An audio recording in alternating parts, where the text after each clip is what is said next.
The Gryffindor common room glowed faintly with the dying embers of the hearth. Most students had drifted upstairs long ago, leaving only the hush of sleeping portraits and the occasional crackle of sparks. Harry sat with his back to one of the armchairs, chin propped in his palm, mind still chasing Dumbledore's last words about Voldemort and Horcruxes. The firelight painted the lines of worry sharper than he liked to admit. Hermione lowered herself to the carpet beside him, her hand clutching something golden and fragile. It was a time-turner, though unlike the one she had used in their third year. The chain seemed heavier, links inscribed with tiny runes that crawled when looked at directly. The glass hourpiece inside was thicker, the sand glowing faintly even when still. She explained in low, urgent words how it had come into her possession, misfiled in a restricted crate of confiscated objects meant for destruction. The kind of oversight only someone like her could notice in the endless stacks of the Hogwarts library.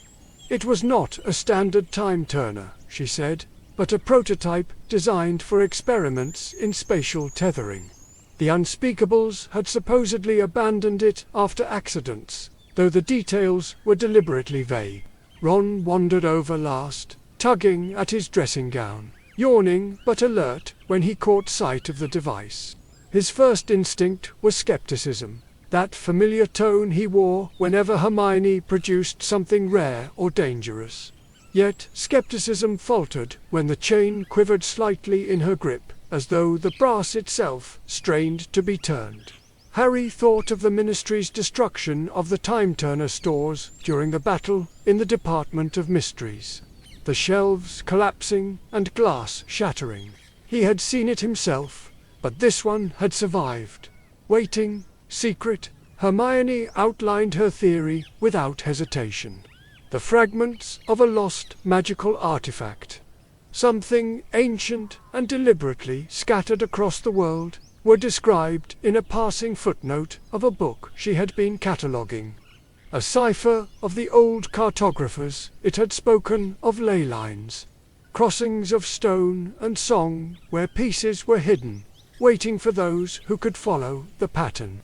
Voldemort would not stay confined to Britain forever, and if he ever sought those fragments, he might use them to open something meant never to be opened. Harry's mind turned quickly, drawn toward action. The war at Hogwarts was always half-hidden, a waiting game, and though Dumbledore shared much with him, he still felt pushed to the margins. Here was a chance to move, to gather, to get ahead of Voldemort in ways no one else suspected. Ron muttered about the impossibility of slipping away without notice, though even as he spoke, his eyes lingered on the faintly glowing sand. Hermione explained that the prototype was not confined to the neat hour jumps of her third year. It bent both space and time, capable of drawing them across the world and returning them in moments, unnoticed by anyone else. The three of them sat in the hush of the common room, the Gryffindor banners above them heavy with shadow. The castle was old enough to remember 1,000 secrets, yet this one felt as though it belonged only to them. Harry touched the rim of the time-turner with the tip of his finger and felt the world tilt slightly, as though reality leaned toward the device. For a long moment, none of them spoke. Then Hermione carefully wound the chain back into a small coil and pressed it flat against her palm.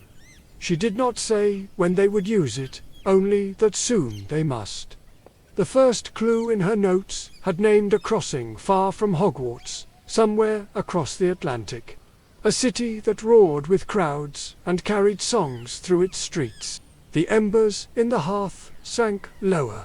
Above them, the portraits shifted in their sleep. Somewhere in the castle, a clock told the hour. The three of them lingered by the fire until the sand inside the hourglass dimmed again, as though resting. By the time they climbed the stairs, the silence of the common room had folded neatly back over the secret they now carried. The chain of the hourglass was cool against Harry's skin as the world folded and buckled. For a breathless instant he felt as though every bone had been unstrung and rethreaded, and then he was standing on hard pavement under a haze of neon. The air smelled of smoke and roasted nuts from a street cart, sharper and busier than anything in London.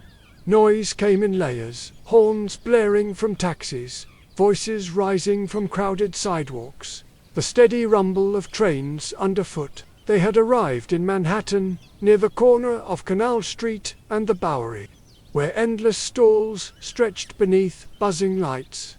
Vendors barked prices for knock-off handbags and counterfeit watches. Tables crammed with glittering wares that caught the neon like fragments of treasure. Hermione held her satchel tightly under one arm, pulling them quickly into the current of bodies moving north. She muttered, half to herself, that the ley-line convergence she had mapped began somewhere between Lafayette Street and Houston, but the threads extended further uptown, the pull stronger with every block. Harry walked with his head slightly tilted back, trying to take it in. Signs in English blurred with Chinese and Spanish, voices crashing over one another. A saxophone wailed from a subway grate. It was nothing like Hogsmeade, nothing like Diagon Alley. The magic of the city seemed to come from the density of its life. The crowd moved them without permission, sweeping them across Astor Place, up through the canyoned shadows of 3rd Avenue, past the glowing awnings of diners where people leaned over cups of coffee at midnight. The subway entrance swallowed them at 14th Street. The tiled walls streaked with old water stains, maps half-torn and plastered with showbills. The air smelled of iron and oil. Ron stared at the incoming train with alarm, muttering something about it being like a dragon run on rails, though he forced himself onto the car after Harry stepped first. The screech of the brakes made him flinch. Hermione only clutched the pole tightly, eyes fixed on the route. The hourglass chain in her hand trembled faintly as the train jolted forward. They surfaced at 161st Street and River Avenue in the Bronx, spat out into a flood of voices and music. The air was different here, charged, restless. Ahead of them rose the lit facade of Yankee Stadium, towering concrete and steel, ringed with banners. The October night carried the hum of thousands of voices, a sea of navy and white caps, pennants flapping from every direction. Tabloids were sold on street corners, the headlines blaring about the American League Championship Series. The Yankees were chasing history, the crowd eager to believe it. Hermione consulted her notes against the roar of vendors calling prices for pretzels and beer. The clue had spoken of stone and song where crowds roar, the gate where chants are anchors. Harry felt the pull directly now, a low thrum beneath the ground, threading through the pavement like veins. The fragment, if it existed, was close. Ron, however, had no patience for riddles. His eyes were fixed on the stadium gates, where streams of people poured in, ticket stubs flashing. He whispered hoarsely that he had never seen anything like it, that Muggles would gather in their tens of thousands for a game. Not for politics or prophecy, but for the swing of a bat. He pressed himself against the fence, drinking in the sight of the field visible beyond the arches. Chalk lines, manicured grass, the floodlights burning bright against the night. Harry was really feeling the tension between Hermione's relentless search and Ron's wild excitement. The noise from inside the stadium suddenly erupted into a massive cheer, the kind that sends shivers down your spine. It was like the crowd's energy was alive, vibrating through the air.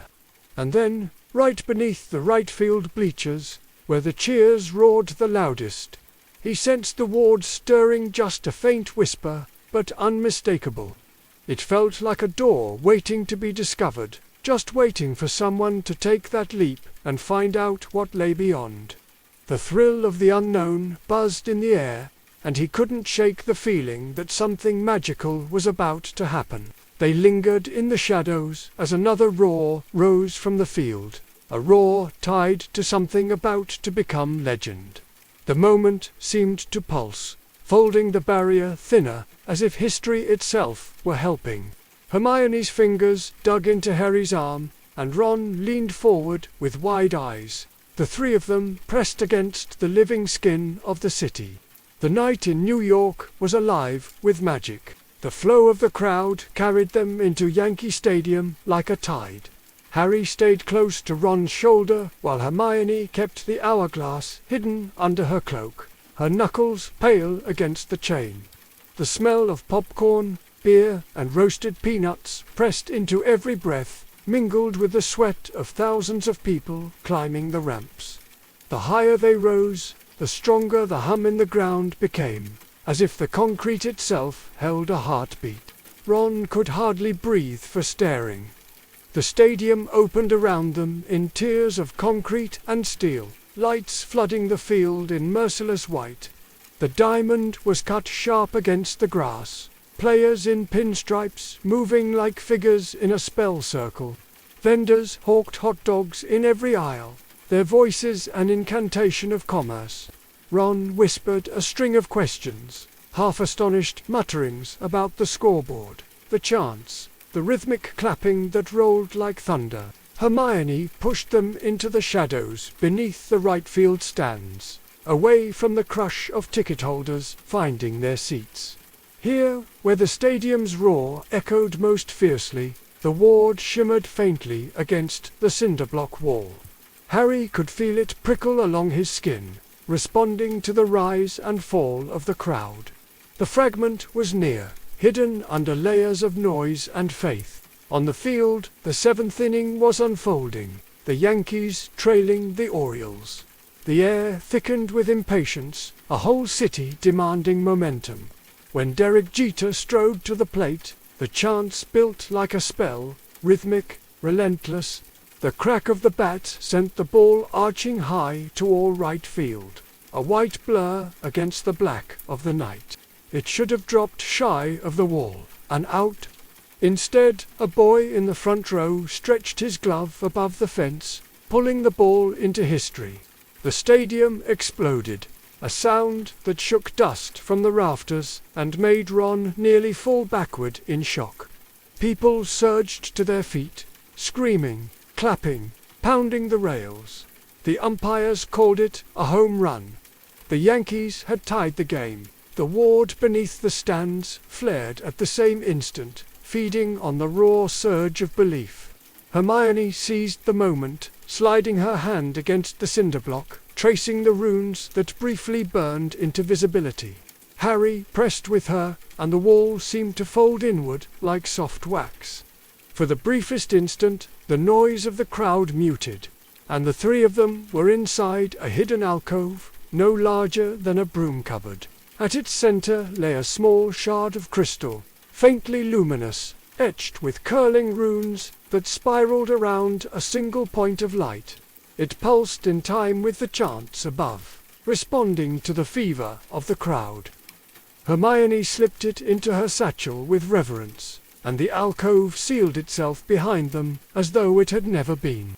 When they stumbled back into the concourse, the crowd was still shouting, the game carrying on as if nothing had shifted.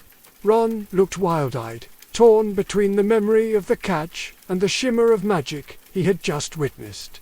Harry felt only the thrum of victory in his chest, both for the Yankees on the field and for the secret triumph hidden beneath their roar. By the time the last cheer rolled through the Bronx, the hourglass had drawn them home again, depositing them in the hush of the Gryffindor common room with the fire still smouldering low. The shard glowed faintly in Hermione's satchel. Outside the castle walls, the war pressed on, but here in the shadows they had taken the first step on a road Voldemort did not yet know existed. Back in the quiet safety of Gryffindor Tower, Harry had expected to feel relief, but instead he found himself restless. His nerves still hummed with the roar of Yankee Stadium. his ears full of the chant that had shaken the wards loose. The shard in Hermione's satchel glowed faintly on the table between them, pulsing as if it remembered the crowd. The question now pressed on them with undeniable weight. How could this hourglass carry them so far, and how could it be trusted again? Hermione had already buried herself in the pile of notes she had gathered, ink smudging her fingers. She insisted the device was never a mere time-turner.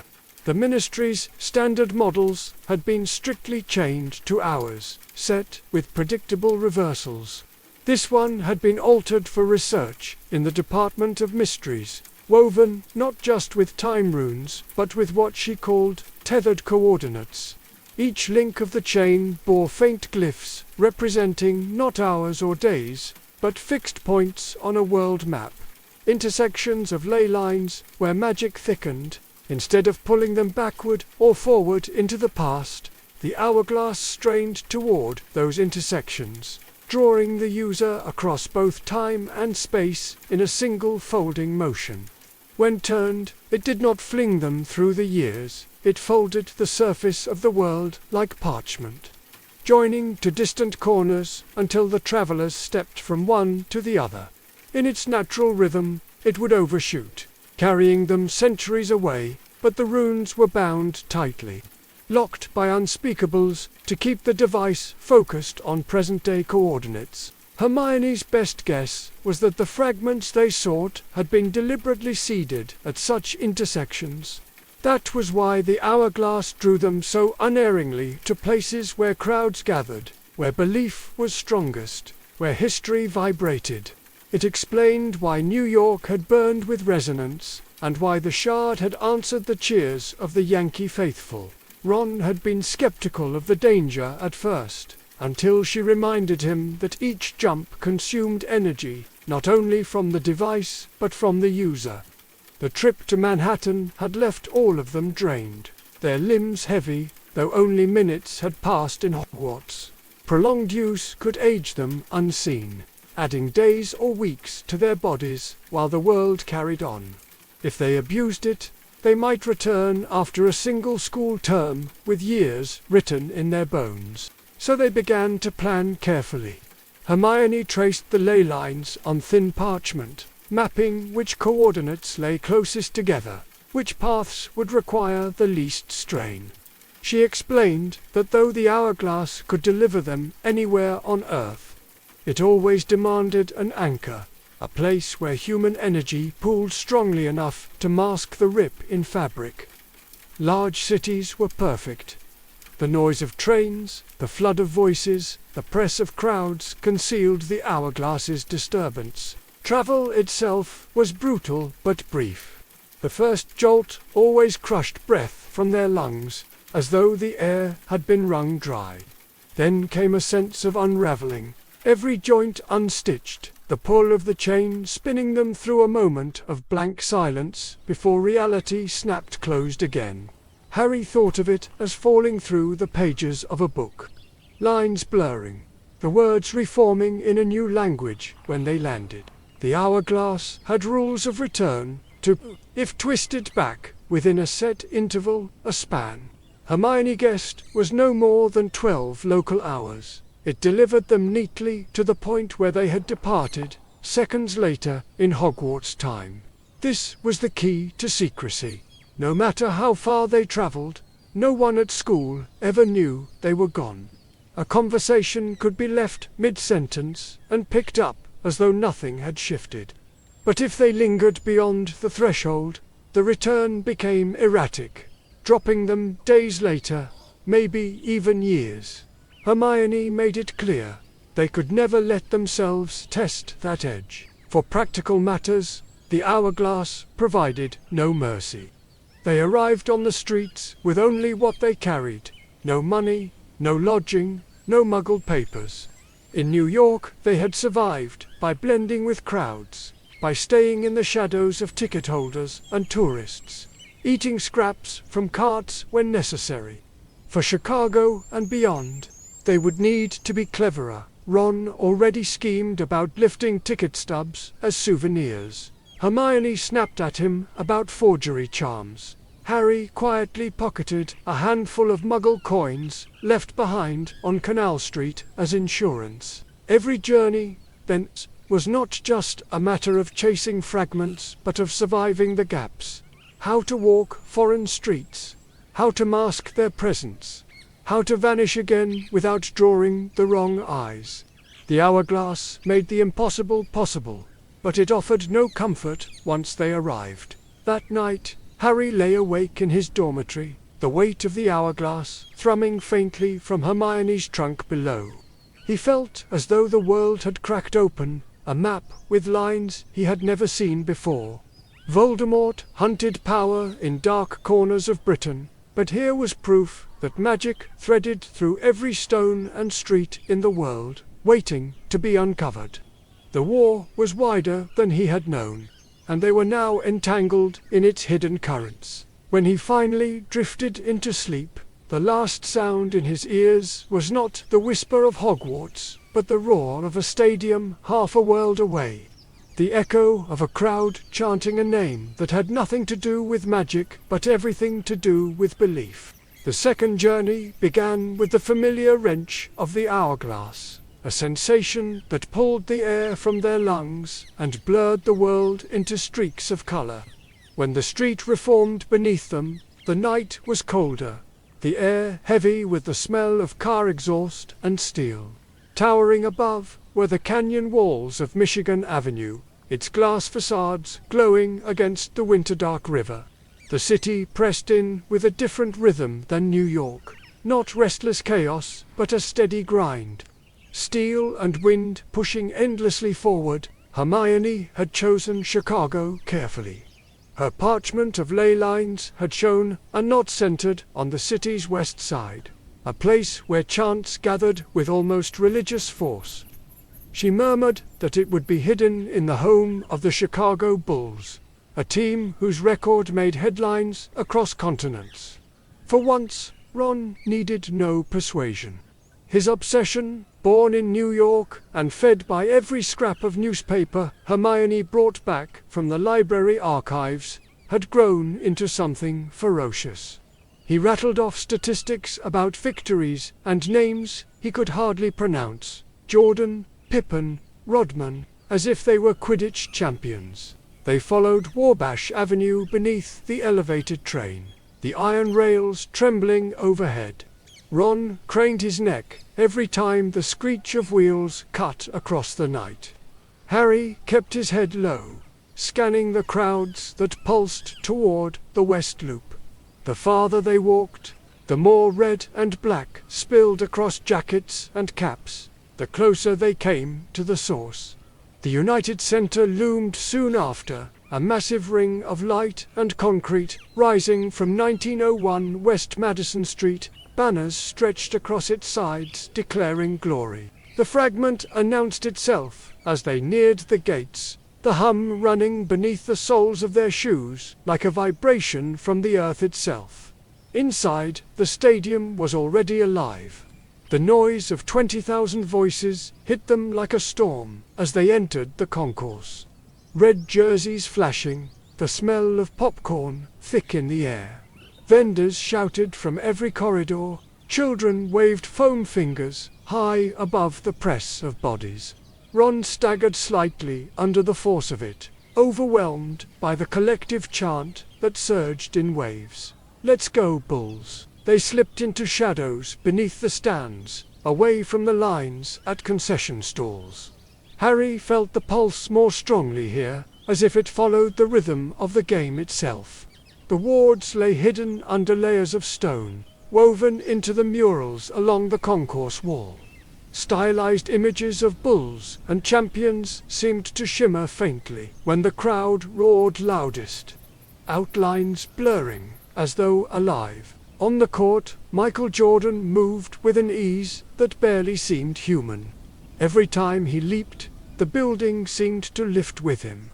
Hermione kept her attention fixed on the glowing mural, whispering the pattern of the wards, while Ron pressed against the railing to glimpse the game, his face lit by the movement below. The magic and the Muggles' faith in their heroes were tangled together, indistinguishable in the air.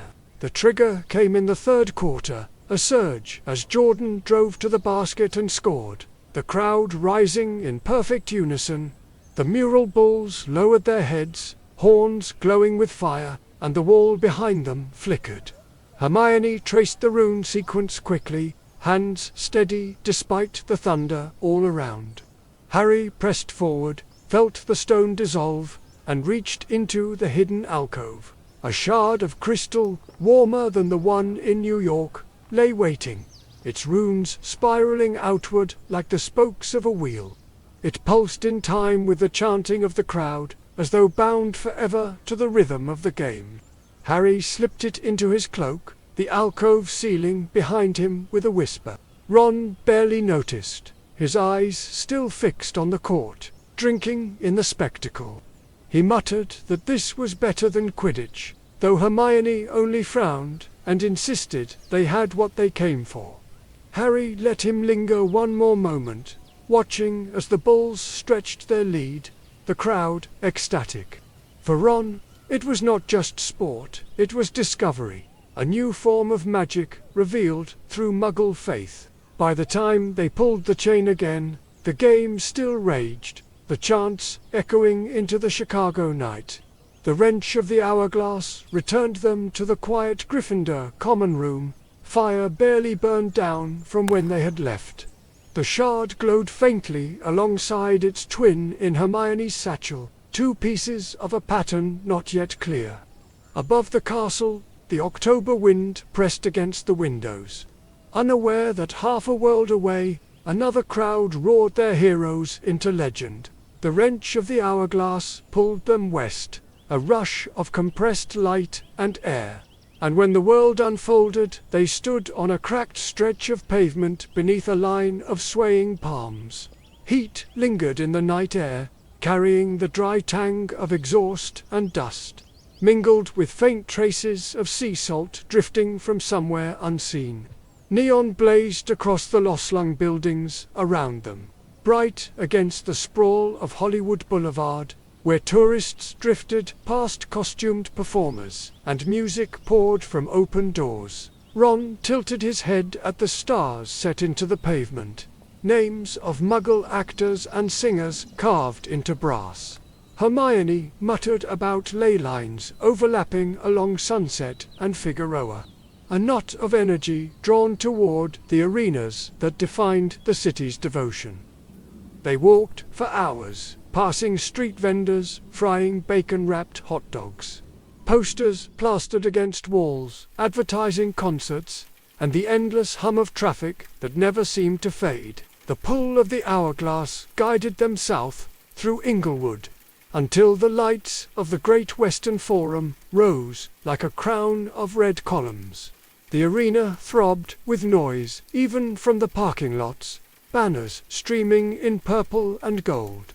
Inside, the game was already underway. The Lakers' new season, Shaquille O'Neal's arrival, Kobe Bryant's first year, the names roaring from loudspeakers that rattled the rafters.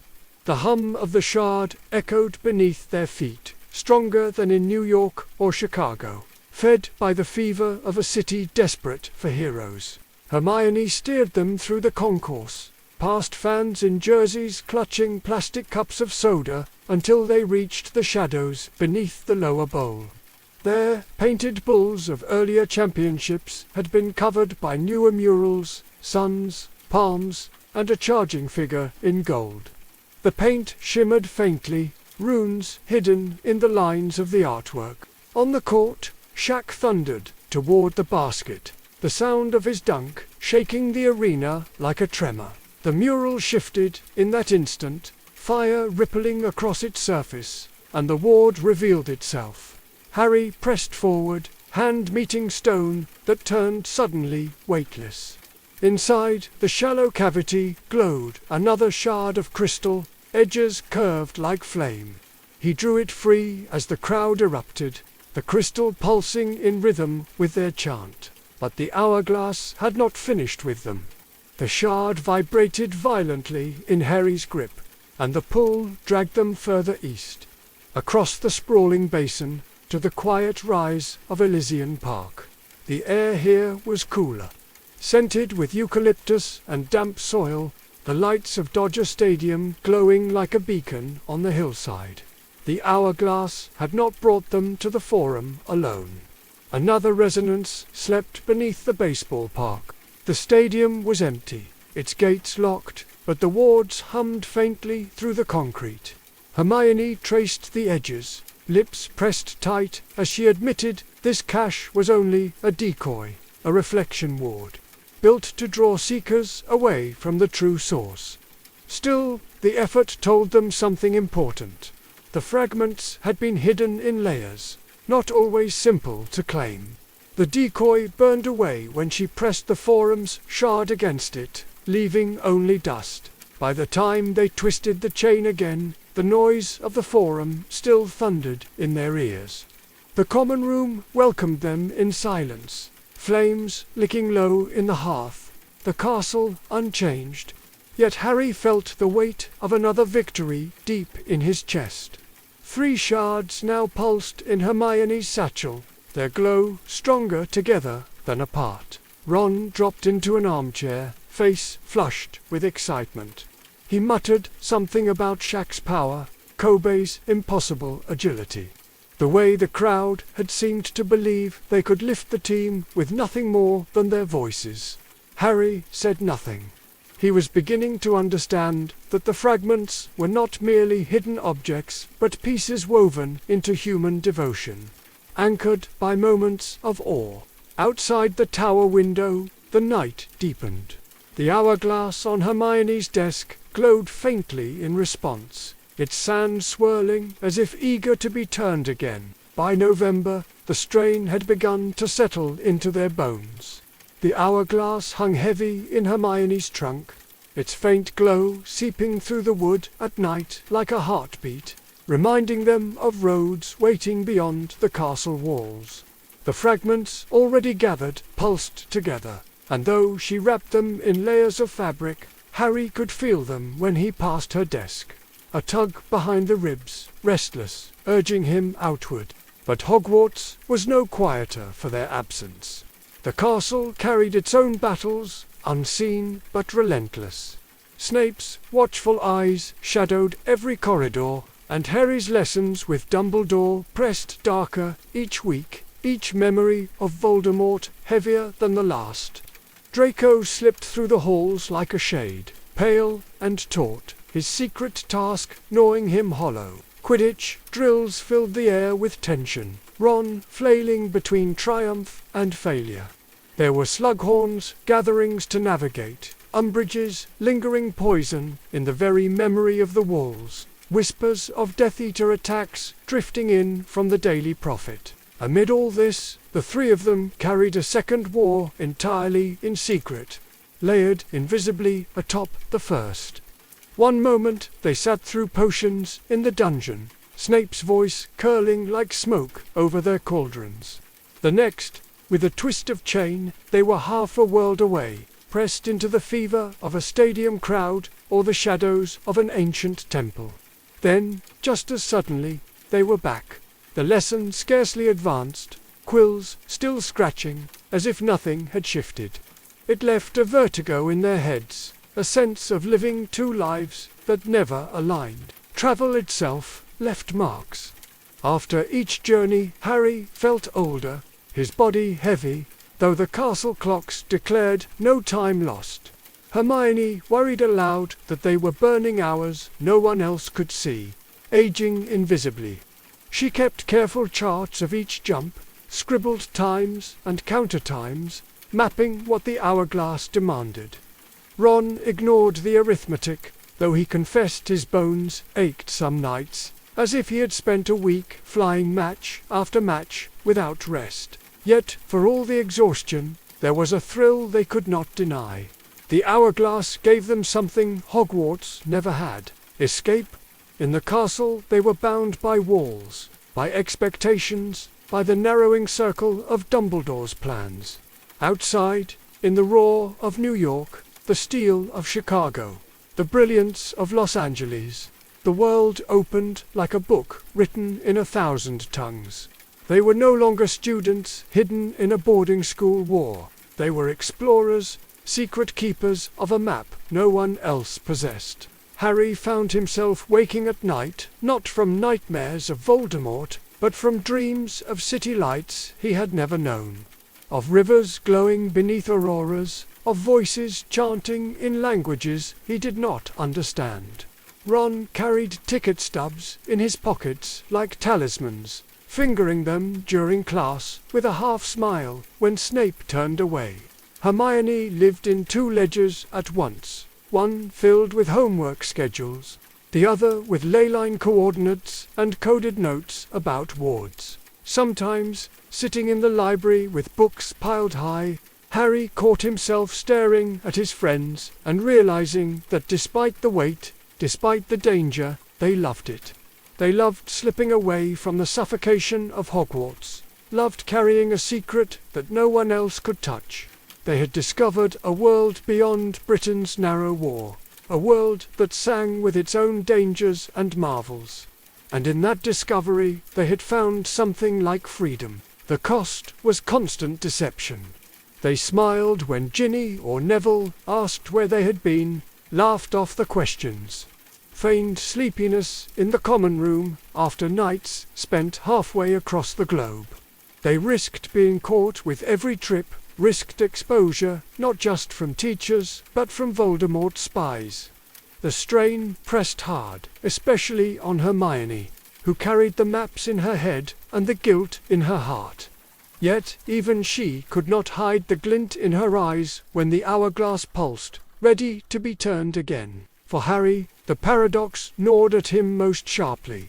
At Hogwarts, he was still the boy Dumbledore tutored, still the reluctant soldier in a war he had not chosen. Out there, in the shadows of foreign streets, he was something else entirely, a seeker, a traveller, a guardian of shards the Dark Lord did not yet know to chase. In that role, he felt not powerless, but necessary. The weight of 2 worlds pressed upon them, each demanding, each consuming. Yet in the secret hours they stole between classes and curfews, they found themselves eager for the wrench of the chain, eager for the world to fold and deliver them into another city, another test, another fragment waiting in the dark. And so they endured the endless battles within Hogwarts, the suspicion, the fear, the whisper of war on every page of the prophet, because they knew the moment the common room fell quiet and the fire sank low, they could vanish again. They could step into another corner of the earth, carry the hourglass forward, and taste a freedom no one else imagined possible. The pull of the hourglass this time was harsher, as though the chain strained against its own limits. When the world steadied, they found themselves knee-deep in snow. The night air was sharp and merciless, biting through their cloaks, so cold it stung their lungs. Silence stretched across the wilderness, broken only by the crunch of their boots and the distant groan of shifting ice. They stood on the edge of a frozen river, its surface cracked with pale veins of frost. Beyond, dark spruce rose like sentinels, their branches bending beneath heavy snow. Above them, the sky burned in silent motion, green and violet waves curling across the darkness, shifting and pulsing as if alive. Hermione whispered that they had come to the Yukon, near Whitehorse, far north enough to stand beneath the Aurora's crown. The fragments, she explained, often gathered in places where the sky itself seemed to sing. Ron tilted his head back, his breath rising in plumes, transfixed by the lights. He muttered that no Quidditch stadium on earth could compare to this. No chant could match the slow, solemn roar of colour spilling across the sky. Harry felt it too, the hum in his chest aligning with the silent rhythm overhead. The shards' call was faint at first, buried beneath the frozen earth. They followed it into the trees, their footsteps muffled in the snow. After an hour they found a lodge built of logs, half buried in the drifts. A lantern glowed in the window, though no footprints marked the path. When they entered, they discovered not warmth but wards, woven into the air like threads of smoke. A circle of charms traced the floor, patterns drawn in ochre and ash. Hermione deciphered enough to explain this was no trap, but a protective knot cast by indigenous wizards who bound their magic to the aurora itself. Each chant in their language carried the sky into earth. Each drumbeat fixed a star into wood and stone. The fragment slept at the center, wrapped tight in the hum of those chants. To claim it, they would have to match the rhythm. Harry closed his eyes, listening not with his ears, but with the strange sense the fragments had awoken in him. The aurora pulsed faintly against his skin, its waves a silent chant. Ron began to clap slowly, awkwardly at first, then steadier, his timing guided by the memory of sports arenas and their rolling waves of noise. Hermione joined with the measured strike of her palm against the wooden wall, turning the rhythm into a heartbeat.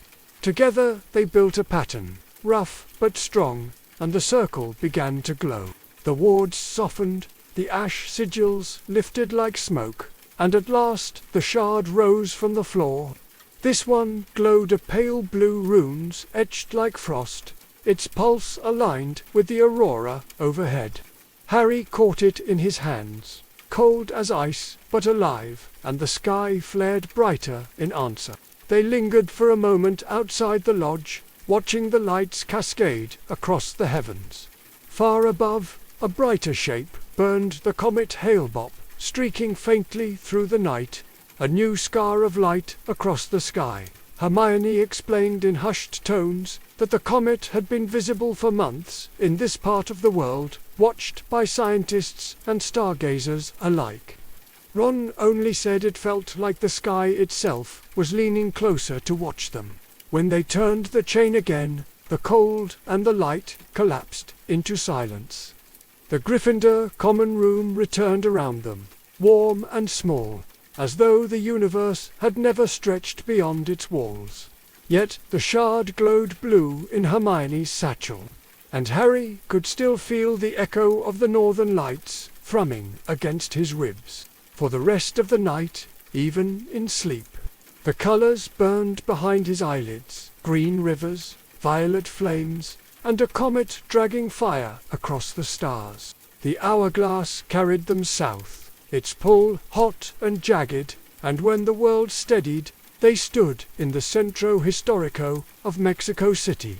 Night pressed thick with heat and exhaust, but the streets were alive with light and sound. Vendors crowded the plazas with carts of roasted corn and candied fruit. The air rang with laughter, drums, and distant trumpets.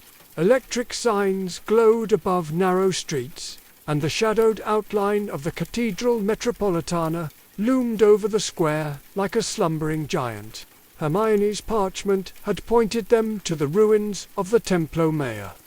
Once the heart of the old Aztec capital, now half hidden between avenues and colonial walls.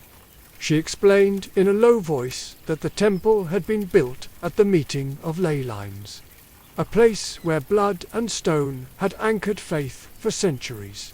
The fragment was buried somewhere in the ruins, but the wards would not yield easily. They slipped past the iron gates under the hourglass's protection, entering the excavated layers of stone. Pathways wound between walls carved with serpents and jaguars, stairs rising abruptly toward nothing. The air smelled of dust and earth, and every stone seemed to hum faintly beneath their boots. Harry felt the same pressure he had known in New York and Chicago, the echo of belief condensed into walls and pathways. But here it was older, deeper, untouched by the roar of stadiums. The wards revealed themselves slowly. A stone passage rearranged itself when they stepped inside. Walls grinding sideways, doorways shifting in silence. Hermione pressed her hand against one of the glyphs etched into the wall and explained that the temple itself was a puzzle. Its chambers designed to fold endlessly until the seeker found the right path. The fragment would be waiting at the heart, but only if they could follow the rhythm of the wards. They began to move carefully, choosing turns guided by faint pulses in the stone. Sometimes a doorway led them back to the same chamber they had left. Sometimes stairs opened downward into nothing but shadow, forcing them to retreat. At one turn, Ron nearly walked straight into a wall that sealed behind him. Harry dragged him back just before the passage closed. Sweat gathered under their cloaks despite the cool night air, the pressure of the shifting temple wearing on their nerves. Hours seemed to pass, though the hourglass tug kept them anchored in the present. At last, Hermione noticed a pattern in the carvings, spirals of serpents that always curled toward the true passage. They followed these markers through twisting chambers until they reached a vaulted hall buried in shadow. At the center of the floor lay a mask of jade and obsidian, carved into the face of a god with eyes of glittering shell. The shard rested in its brow, fused into the stone as though it had always belonged there. Harry felt its thrum before he even touched it. The crystal glowed faintly green, the runes etched like feathers along its surface. When he pulled it free, the mask crumbled, scattering into dust across the temple floor. The air trembled, and for a moment the walls around them seemed to sigh, the puzzle unspooling, the chambers realigning into open corridors. The temple released them. They stepped out into the night once more, the city lights burning bright across the plaza. Somewhere nearby, drums pounded in celebration, their rhythm carrying into the air like a heartbeat. Hermione tucked the shard carefully with the others, her voice taut with awe as she admitted this was no ordinary cache. This fragment had been deliberately bound to one of the oldest centers of power in the Americas. Ron bought roasted corn from a vendor as they slipped back into the crowd, grinning through his exhaustion. Harry said nothing. The weight of the shard pressed warm against him, and for a moment he thought he could still hear the sound of the drums in his blood, echoing the rhythm of the temple walls. When the hourglass pulled them back to the Gryffindor common room, the fire had barely shifted in the grate, but the taste of smoke and ash clung to their tongues, and the memory of stone grinding against stone refused to fade. The hourglass pulled them eastward, folding the air with a lurch that left Harry's ears ringing. When the world righted itself, they stood at the base of a long stone path lined with vermilion gates.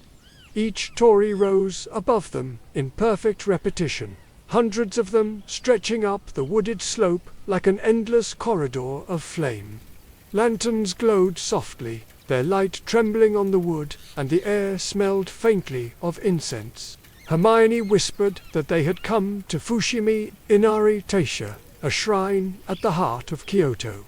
Here, she explained, the ley lines wove not only through stone and earth, but through devotion. The shrine was famous for its fox spirits, guardians, who blurred the line between trickery and protection. Somewhere among the paths and tunnels, the fragment waited, the city itself pressed close but quiet, streets of wooden houses with tiled roofs, narrow canals running in silence beneath arched bridges, lanterns swaying gently above alleyways in Guyane. The hourglass tugged them through the Tory corridor, up into the wooded mountain. Each step echoed, though the forest seemed hushed, as if watching. The wards appeared as faint ripples across the air, shimmering just out of reach. Ron muttered that the gates themselves seemed to multiply, that he could not tell if they were moving forward or circling endlessly. Hermione confirmed in a low voice that the shrine had folded paths into loops, a defense woven centuries ago. Only a fox spirit could show them the true way. They found it waiting at a bend in the path, a kitsune, its fur white as snow, tails fanned in the lantern light. Its eyes gleamed with mischief, and though it never opened its mouth, its thoughts slid into theirs like a whisper. The bargain was simple: solve its riddle, and it would grant them passage. Fail, and they would wander the Toria forever. The riddle spoke of a flame that could not be held, of a voice without a throat, of a bridge that carried nothing yet bore the world. Hermione closed her eyes, murmuring the possibilities, while Ron paced, muttering about ghosts and games. In the end, Harry spoke quietly. The answer was breath. Fire needed it. Voices were born of it. Bridges of air carried them all. The Kitsune's tails curled, pleased, and the path behind it unfolded straight once more. At the crest of the slope, they found a small shrine set apart, its stone fox guardians covered in moss. Upon the altar lay the shard, glowing faintly amber, its runes curling like flames in the wind. Harry lifted it carefully, and the shrine's lanterns flared in response. For a moment, the Kitsune stood beside him again, its presence like cool laughter brushing across his mind. Then it vanished, leaving only the sound of wind in the trees. The three of them descended the mountain in silence, the Toria gates now straight and true, the city lights waiting below. Kyoto glimmered in the night-tiled roofs, temple bells, and narrow streets alive with quiet voices. When the hourglass drew them home again, Harry felt the shard's warmth against his chest. The fox's laughter lingered faintly in his thoughts, a reminder that not every guardian would be brute force or binding wards.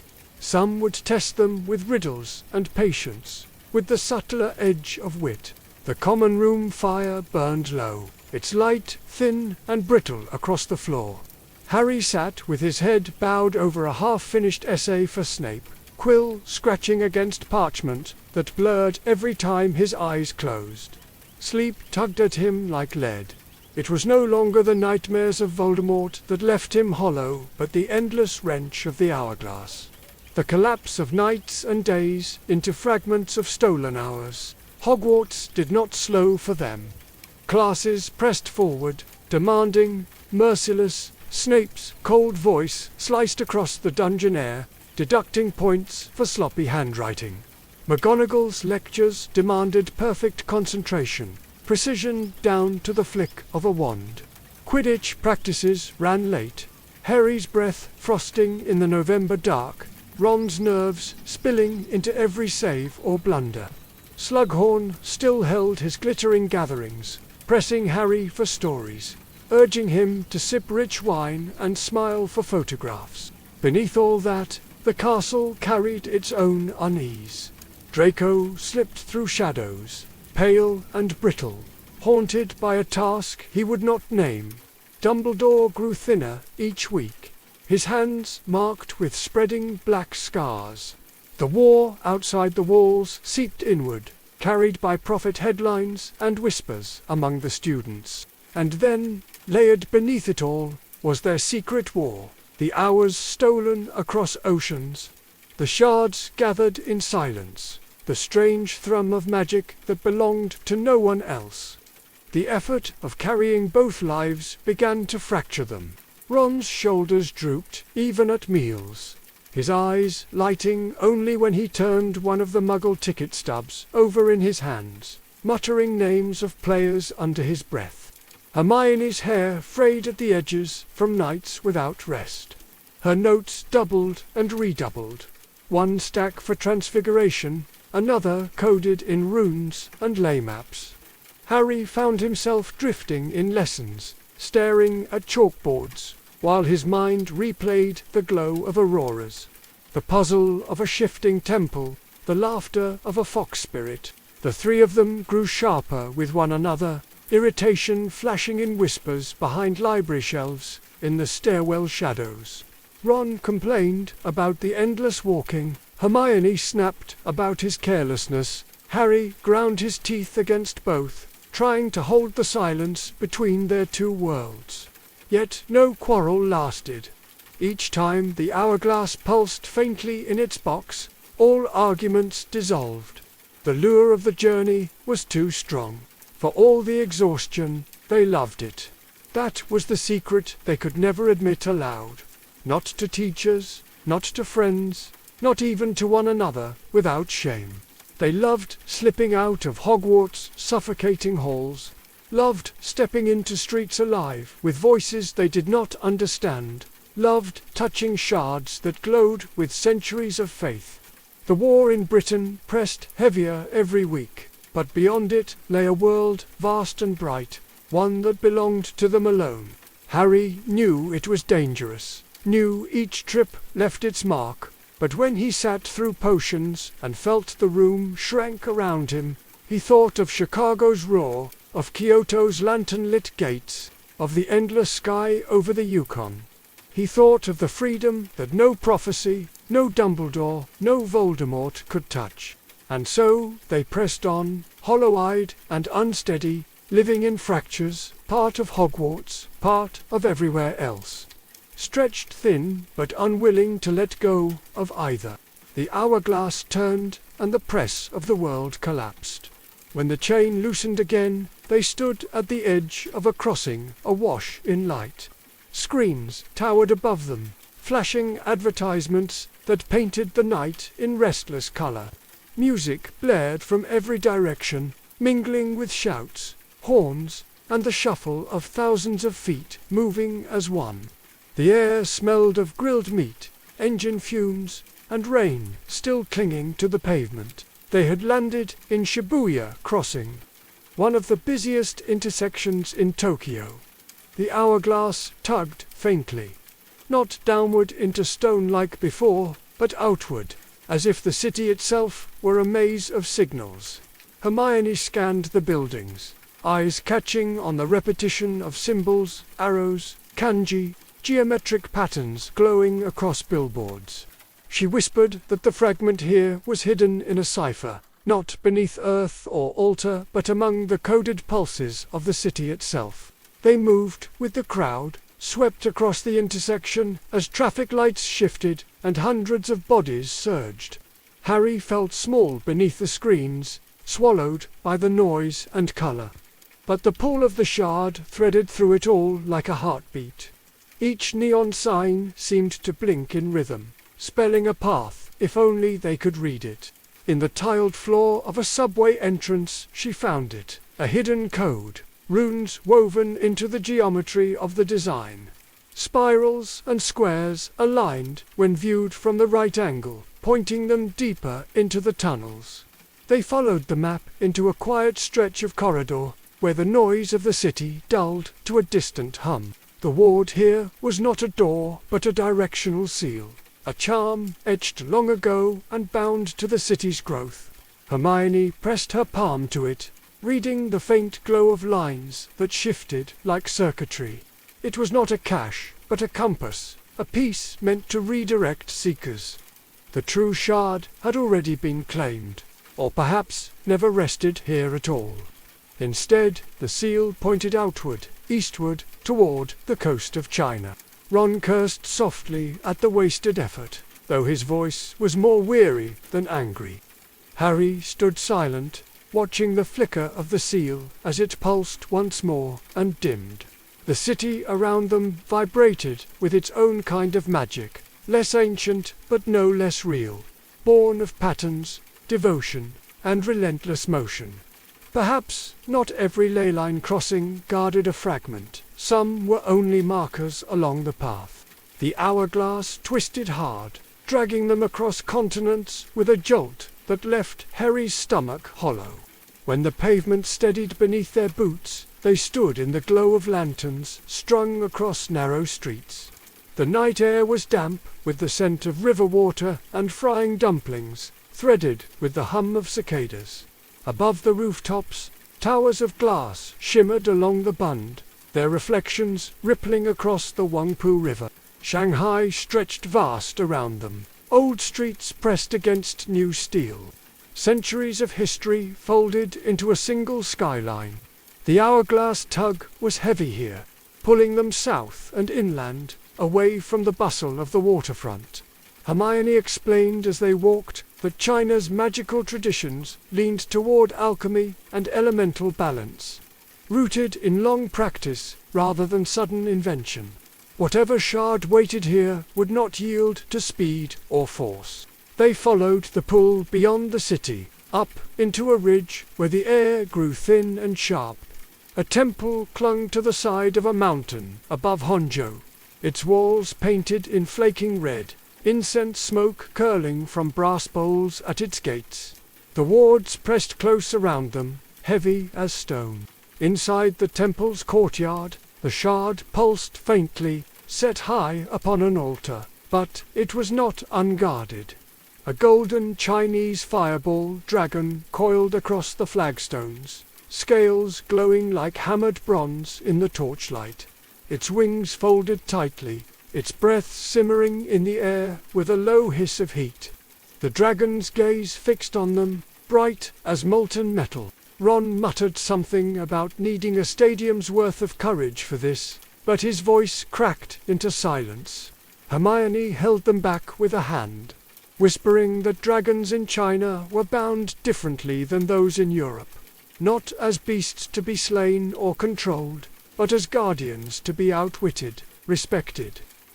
To rush forward would be suicide. The dragon shifted, tail scraping against the stone. Flames shimmered faintly between its teeth, not yet fire, but promise. Harry felt the shards pull in his chest, stronger now, thrumming in time with the dragon's heartbeat. He realized suddenly that the creature was not mindless. It could sense their intent, weigh their worth. He stepped forward carefully, bowing low in the way he had seen Dumbledore bow to Fawkes, the way respect was offered rather than demanded. The dragon's eyes narrowed, its chest rising with a low growl that shivered the courtyard walls. Hermione joined him, placing a bundle of incense on the ground, her voice steady as she recited a charm for offering. Ron stumbled forward after them, muttering about not wanting to be roasted alive, though his clumsy bow earned a huff of smoke rather than fire. The air trembled, heat pressing against their skin, but the dragon did not strike. Instead, it turned slowly, coiling aside, its bulk revealing the altar. The shard gleamed atop it, a crystal etched with spirals, like flames drawn into curves. Harry climbed the steps, lifted it with both hands, and felt the shard burn against his palms. It was hot but not scalding, its pulse fierce, alive with fire. Behind him, the dragon exhaled, a gust of hot air that shook his hair and robes, but carried no flame. The message was clear. Respect had earned passage, not conquest. The hourglass pulled with an intensity that felt different this time, its chain straining so sharply Harry thought it might snap. When the blur of motion steadied, they stood at the edge of Victoria Harbour. The air was damp with salt and humidity, heavy with the scent of diesel from the ferries crossing the water. Lights flared across the skyline, towers sharp as glass spears, neon spilling onto the black surface of the harbour. Crowds pressed along the seam-shore Sui promenade, their voices rising and falling in a dozen languages. It was the last night of June, 1997. Flags rippled above the streets, Union Jacks folded and lowered, the red of China waiting to rise. The handover was hours away, and the city pulsed with anticipation and unease. Hermione whispered the date with a sharp intake of breath, realizing the hourglass had not delivered them by chance. The ley lines here were not still. They were shifting, pulled taut between sovereignties. Harry felt the strain in his bones, the way the air seemed to hum differently on either side of the harbour. Wizards moved unseen among the Muggle crowd, maintaining protective wards that ran along the water's edge. Some wore robes dyed a faded colonial blue, others crimson trimmed with gold. Two magical traditions overlapped uneasily, neither willing to surrender their hold completely. As the hour neared midnight, the city seemed to hold its breath. Across the harbour, floodlights flared, and in a great hall filled with dignitaries, the Union Jack was lowered for the last time. On the stroke of 12, the red flag of China rose into the air. At that exact moment, the glyph beneath Hermione's hand shone brilliantly, its lines rearranging into a new direction. The shards trail shifted eastward, pointing now toward the Korean peninsula. The wards around them vibrated in response to the change. Two sets of enchantments grinding against one another like tectonic plates. Harry felt the ground sway beneath him, the kind of invisible quake only wizards could sense. For a moment he imagined the city collapsing under the strain of two histories forced together. But the wards held, fragile but unbroken, and the crowd across the harbour roared with fireworks that lit the sky in white and red. Ron stared at the display with wide eyes, muttering that it was like the Quidditch World Cup, only stranger, darker. Hermione explained softly that what they had just witnessed was not merely politics, but magic itself, bending the alignment of belief and identity, reshaping the ley lines. For the first time, Harry understood how deeply their fragments were tied to the world's living pulse. They lingered long enough to watch the fireworks bleed across the water, the crowd cheering in waves. Then Hermione tucked her notes back into her satchel, her hands shaking slightly from the weight of what she had seen. The hourglass tugged sharply, eager to move them on. When they returned to the Gryffindor common room, the fire was low, the castle silent. Yet Harry still heard the echo of the harbour's roar, saw the twin flags in his mind, and felt the compass glyph pressing like a bruise beneath his ribs. The war Voldemort waged seemed suddenly small compared to the vast shifts they had witnessed. One man's shadow against the turning of whole nations. The shards trail pointed onward, but Harry knew the memory of Hong Kong's midnight would follow them always. The hourglass yanked them northward, the chain rattling like a breath caught in the throat. When the blur steadied, they stood on a quiet street lit by pale lamps, the air cool and damp with the scent of rain-soaked stone. Narrow houses lined the slope, tiled roofs curving like dark waves. Lanterns swung gently above wooden gates, casting shadows that leaned long across the cobbled lanes. Hermione whispered that they had arrived in Buchan Honok village, nestled between palaces in the heart of Seoul. Here, old houses clung to the hills, their courtyards folded behind carved gates. The ley lines pulled them further downhill, toward the dark waters of Chengyekyan stream, where the city's pulse hummed faint beneath the sound of flowing water. The streets were not empty. Newspapers left on stoops told of a looming financial crisis, currency collapsing, factories stalling. Muggle lives trembled under invisible strain, and the magic of the city vibrated with the same unease. Harry felt it in his chest, not a roar of crowds or the stability of temples, but a fragile tension, stretched to breaking. They found the ward at the threshold of an abandoned honok, its paper doors torn, its courtyard overgrown. A low sound rolled across the air when they entered. Not quite a voice, but something like a sob, caught in the rafters. Hermione stiffened and whispered one word, Gwishin. The spirit revealed itself slowly. A woman in white funeral robes drifted into view, her hair hanging in tangled ropes across her face. Her bare feet left no prints on the stones. She carried the weight of injustice in her posture, head bowed as if bent under chains. The shard pulsed faintly inside her chest, fused into her being like a heart she could never release. Harry's first instinct was to reach for his wand, but Hermione's hand closed hard on his wrist. To fight a Gwishin was impossible, she whispered. They were not meant to be banished, only understood. Bound by grief, they lingered until released. The spirit lifted her head, and her eyes glowed faintly, hollow yet searching. The air turned colder, their breaths clouding in the courtyard. Ron muttered under his breath, nervous, but stepped back when the Gwishin drifted closer. Her gaze fell on Harry, as though she could see the scars etched deeper than his skin. Hermione stepped forward, voice steady, though her hands shook. She spoke gently, not in spells, but in simple words, asking what bound the spirit, why she lingered. The Gwishin did not answer aloud, but the air filled with images, flashes of memory, burned into stone. Harry saw a house lost to fire, a family torn by war, a voice silenced before justice came.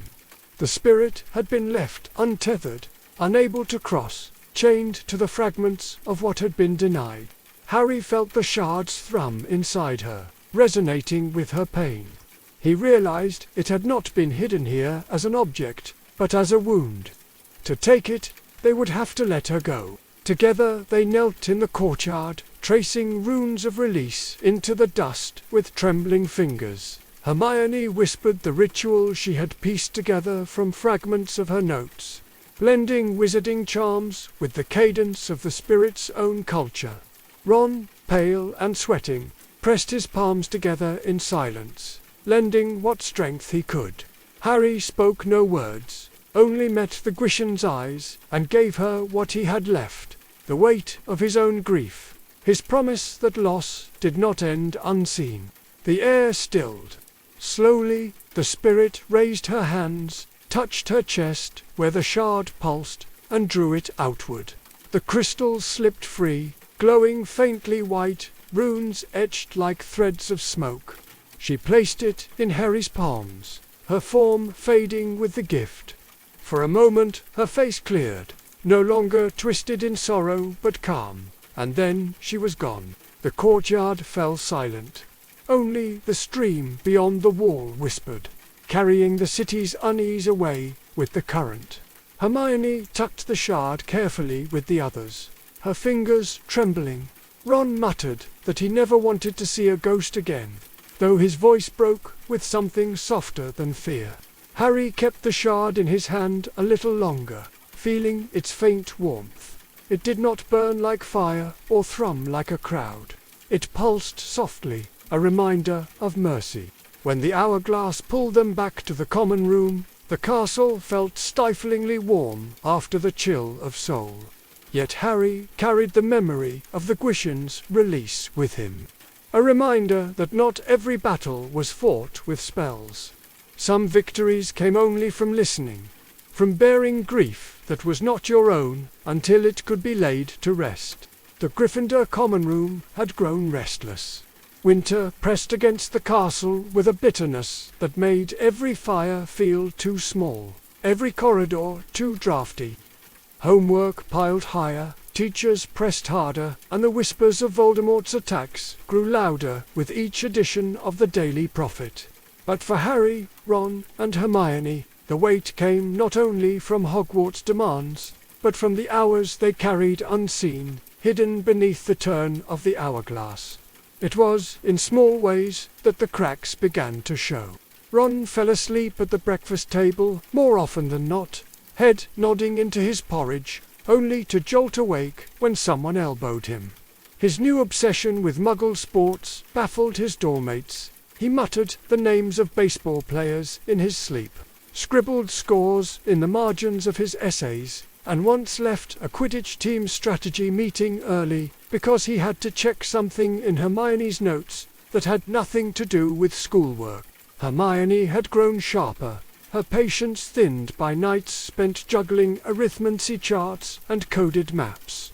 She snapped at Lavender for gossiping too loudly, scolded Seamus for mispronouncing a charm, and carried her bag clutched so tightly to her chest that Ginny teased she was smuggling contraband in it. The joke died quickly when Hermione glared. Harry carried the silence worst of all.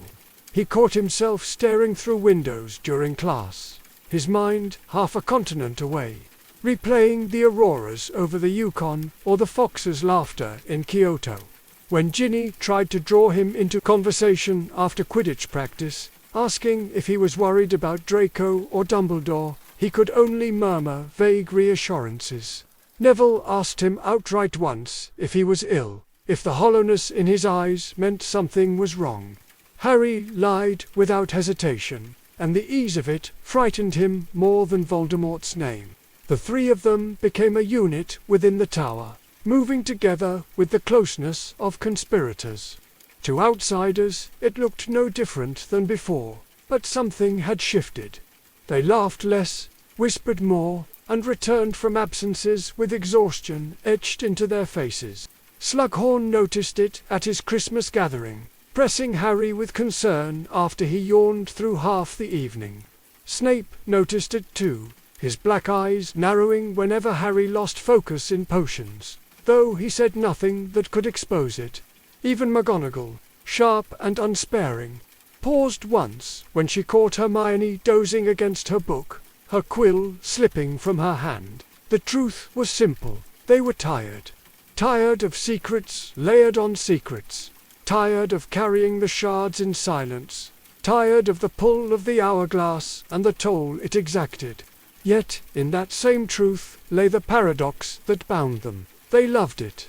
They loved the rush of stepping into streets no one else at Hogwarts could imagine. Loved the weight of fragments glowing in their hands. Loved the knowledge that they were chasing something Voldemort had not yet touched. And so the cracks widened, but they did not stop. They carried their secret between them like a flame cupped in trembling hands, knowing it burned them, but unable to let it go.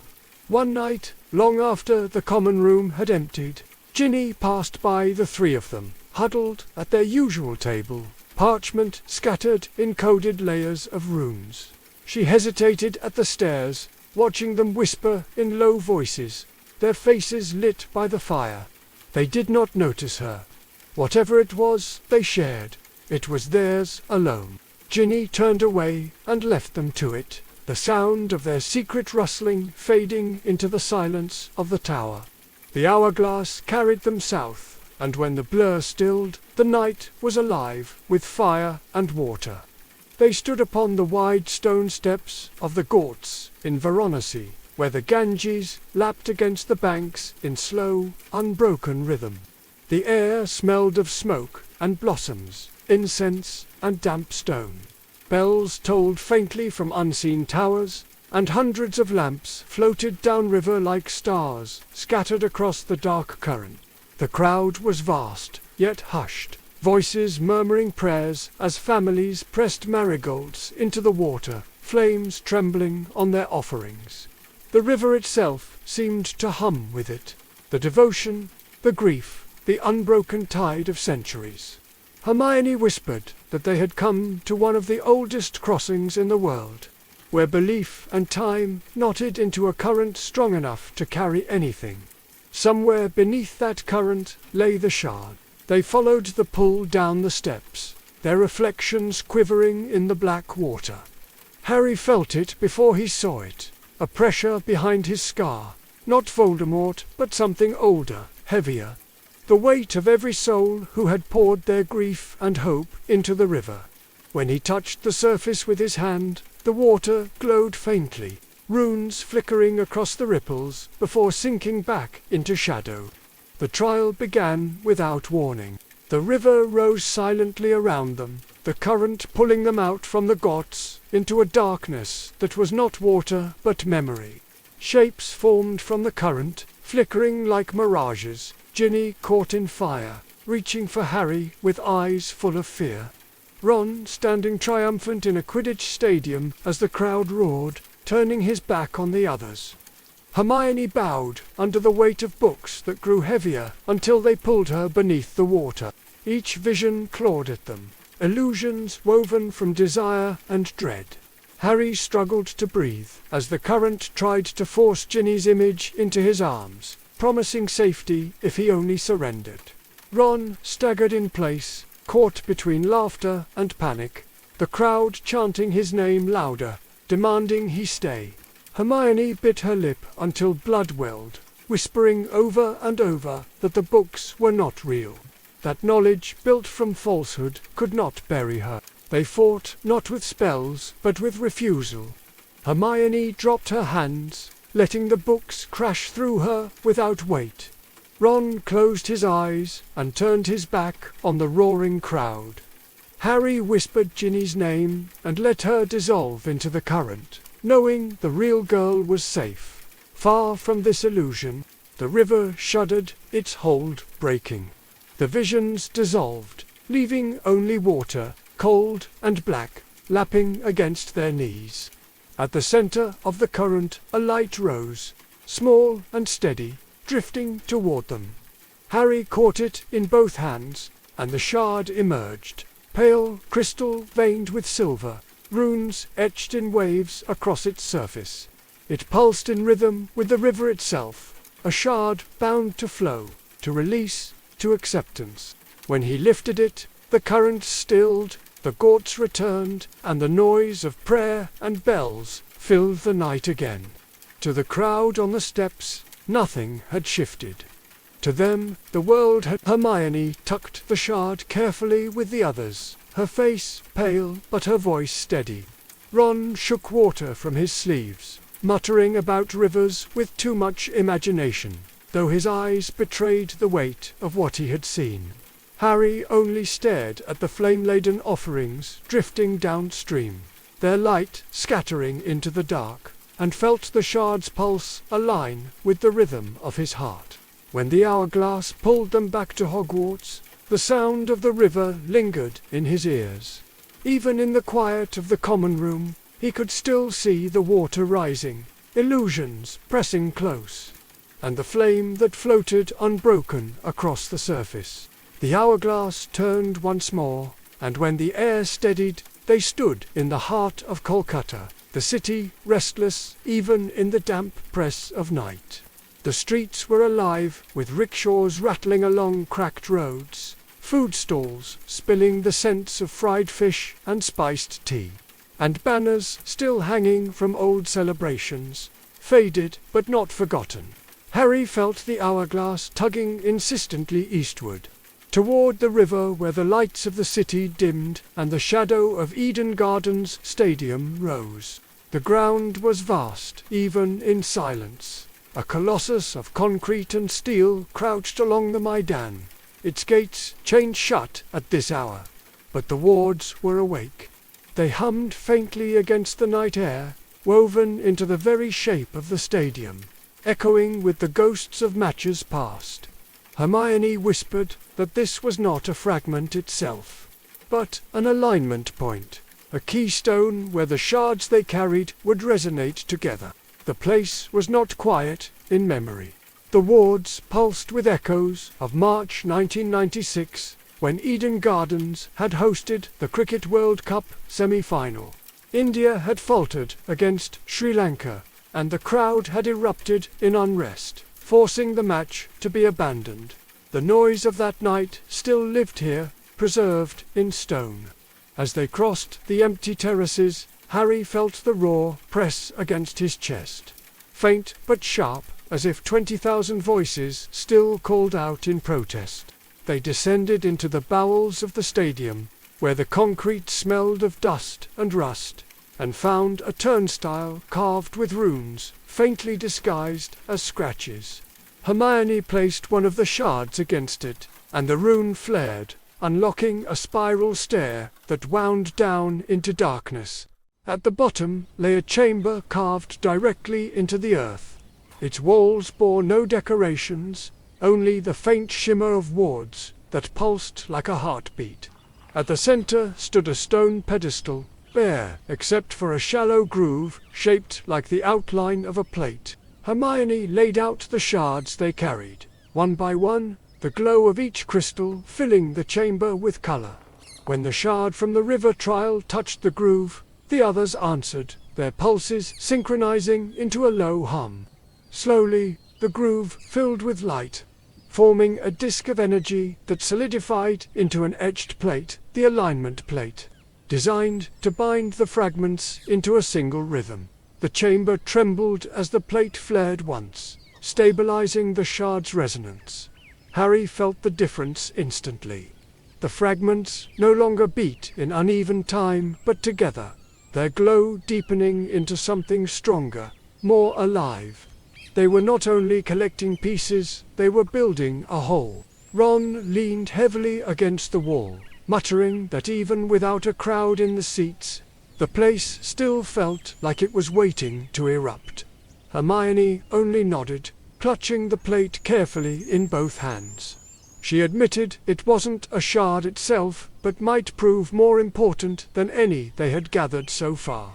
Without it, the shards would remain scattered echoes. With it, they could sing as one. When the hourglass pulled them home, the common room fire was still burning low. But the sound of the stadium's phantom roar lingered in Harry's ears. The shards pulsed faintly in Hermione's satchel, steadier now, bound by the plate. The path ahead no longer felt like a scramble of scattered fragments, but the unfolding of a pattern. Each step guided by something vast and deliberate, and Harry knew with a certainty that chilled him that Voldemort would feel it soon as well. The hourglass drew them south with a long, steady pull, and when the blur cleared, they stood on open ground beneath an endless sky. The air was sharp, with the smell of dry grass and dust.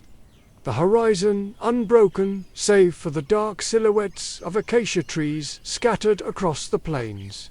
The land stretched so wide that Harry felt small even before he saw the faint glow of the Milky Way stretched overhead, the constellations sharp in the African night. Hermione whispered that they had arrived in the Masai Mara, where ley lines cut across the earth like rivers, joining in patterns that had been sung long before wands ever carved sparks. The pull of the shard carried them east, into a cluster of homesteads where fires glowed in low circles, the smoke rising sweet with wood and herbs. They were not alone.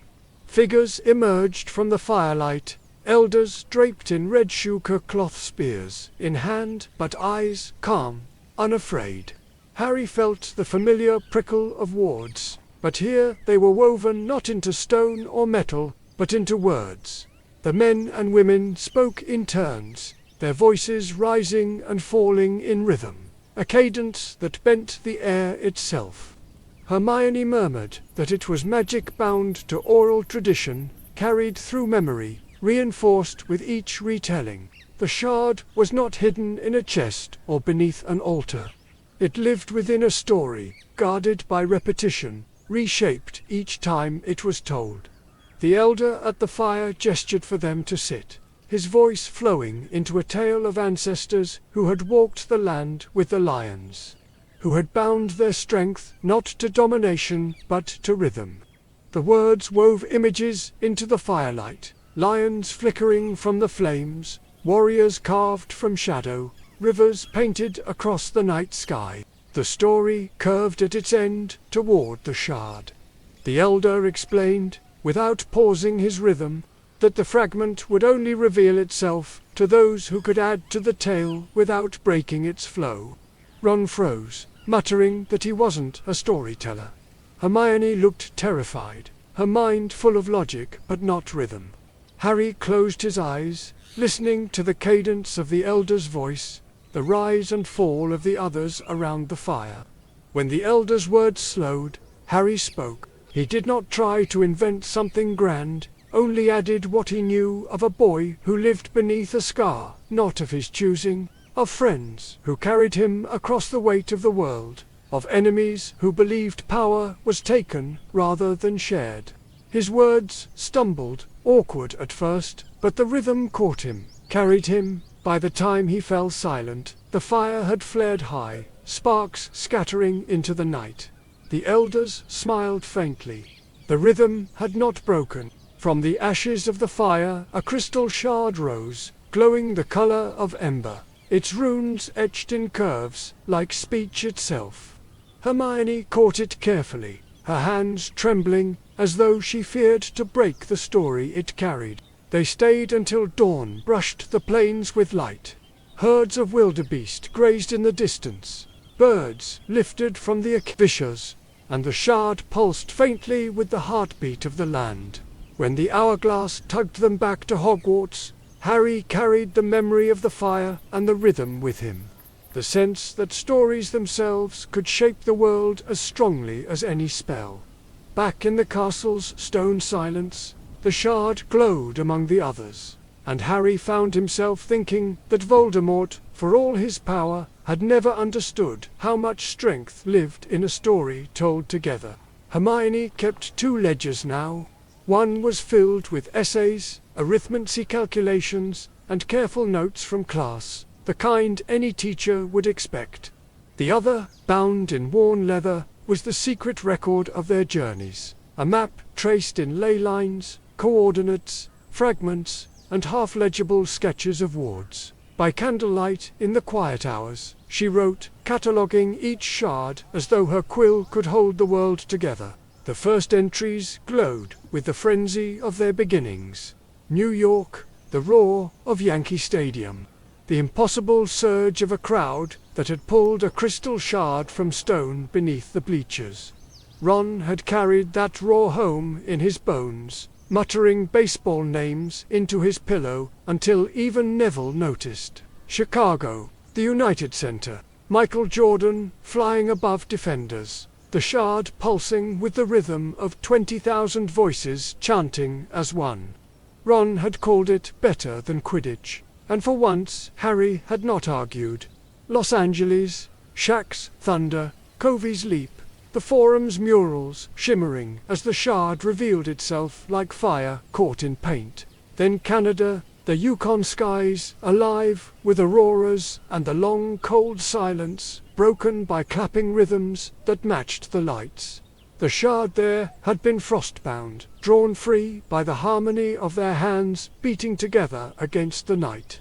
Mexico City, where stone corridors shifted like puzzles, where drums guided them to a jade mask that crumbled into dust as Harry lifted the crystal from its brow. The Asian chapters filled the middle pages of Hermione's book in neat but trembling lines. Kyoto, the endless Torii gates, the laughter of a fox spirit who had tested them with riddles. Tokyo, neon flashing above Shibuya crossing, the revelation that not every ley crossing guarded a shard, but sometimes only a compass, pointing them onward. Shanghai, the fireball dragon coiled around a temple altar, shifting aside only when they had bowed, leaving Harry to carry a shard that burned even after it was tucked away. Hong Kong, a midnight city split by 2 flags, where ley lines bent under the weight of history, and the compass glyph had realigned the path toward Korea. Seoul, where the Guishan had drifted in white robes, grief carved into her every movement. They had freed her with compassion, and the shard she gave them pulsed not with fire or roar, but with mercy. Varanasi, the river trial, where illusions pressed against their hearts, forcing them to refuse the lies of their fears and desires.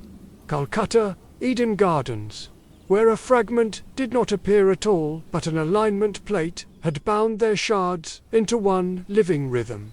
And now, Kenya, where stories themselves had been the ward, around the fire they had spoken, fumbling and afraid, until the rhythm accepted their voices. The shard there had risen from ashes, etched in lines like speech. 19 entries filled the book. Each shard described, each city noted, each ward sketched. And yet, for all Hermione's meticulous quill strokes, there were things she did not write.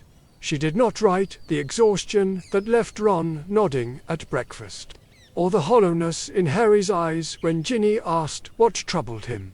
She did not write the way the hourglass felt heavier each time she turned it, as if the world resisted their journeys more fiercely the further they went.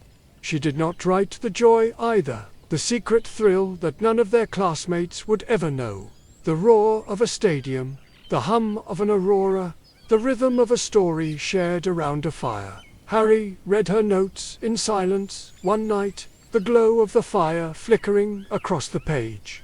The fragments in her satchel pulsed faintly, steadier now, their rhythm joined by the plate from Eden Gardens. They were building toward something, a weapon, a map, a warning. None of them knew. but Harry felt it in his bones. The shards were not just scattered power. They were a pattern, waiting for someone to fit the pieces together, and Voldemort did not yet know. That was their one advantage, thin as parchment, fragile as glass. Ron leaned back against his chair, yawning, muttering half asleep about the Bull's record and whether Auroras could be made to chant like crowds. Hermione wrote another line in her ledger, her quill scratching. Harry stared into the fire, feeling the world far larger than the stone walls around him. Larger even than Dumbledore's plans. They had gone further than any Hogwarts student ever had, and the journey was not finished. The hourglass pulled them into heat. When the spin steadied, they stood beneath a sky so wide and merciless it seemed to press the earth flat. Sand stretched in every direction, pale dunes rising like waves, frozen mid-storm. The air shimmered with heat, the wind carrying a taste of dust and dryness that clung to their throats. In the distance rose the low walls and minarets of Timbuktu, sun-baked mud brick glowing gold under the sun. The city seemed almost to grow from the desert itself, narrow streets winding between earthen buildings, shadows deep where awnings hung. Ron muttered that it looked more like a mirage than a real place, though the sweat on his brow betrayed its weight. Hermione led them toward the libraries, where for centuries scholars had gathered and guarded knowledge, written in careful script. The ley lines here hummed, faint but steady, buried under parchment and ink, bound by generations who had preserved wisdom through fire and conquest. The hourglass tugged them toward one such library, its walls plain, but its doors carved faintly with geometric patterns that shimmered when touched. Inside, the air was cool and dry, filled with the faint musk of old paper. Rows of manuscripts were stacked in bundles, wrapped with leather, their edges fraying, their ink faded. At the center of the chamber stood a table of carved stone, its surface dusted with fine grains of sand. The riddle was already waiting. The sand shifted as they stepped closer, forming words in curling lines of Arabic script, laced with runes they half recognized. Hermione bent low, translating haltingly. The riddle spoke of 3 treasures, one that cannot be held, one that vanishes when spoken, and one that grows only when given away. Ron frowned, muttering guesses under his breath, but Harry kept his eyes on the sand. He thought of the aurora, of the river illusions, of the firelit stories in Kenya. Slowly he answered, time, silence, and knowledge. The sand trembled, spilling from the table onto the floor. The runes reformed into a spiral, sinking downward into a hollow. Within the hollow glowed the shard, its surface etched in calligraphic curves. Letters flowing across the crystal like a manuscript written in light. Hermione lifted it carefully, awe plain on her face.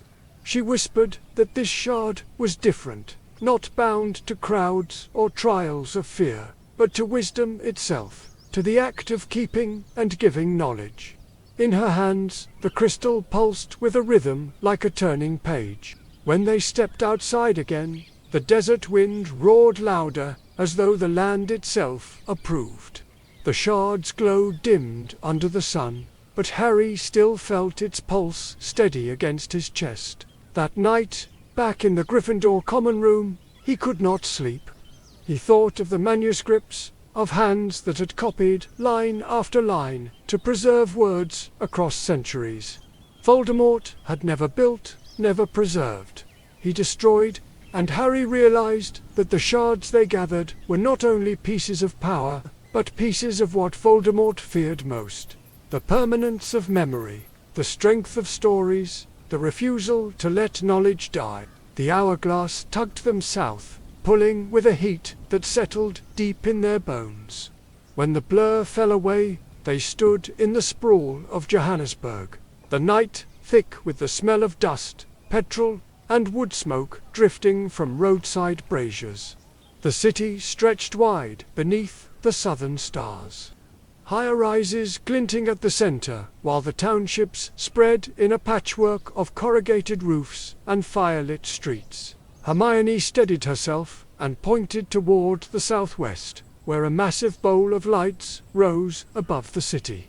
The FNB Stadium, nicknamed Soccer City, loomed against the horizon. Even empty, its presence throbbed faintly with a rhythm that Harry recognized, not the noise of a game, but the echo of one that had already passed into memory. February 1996, the Africa Cup of Nations final.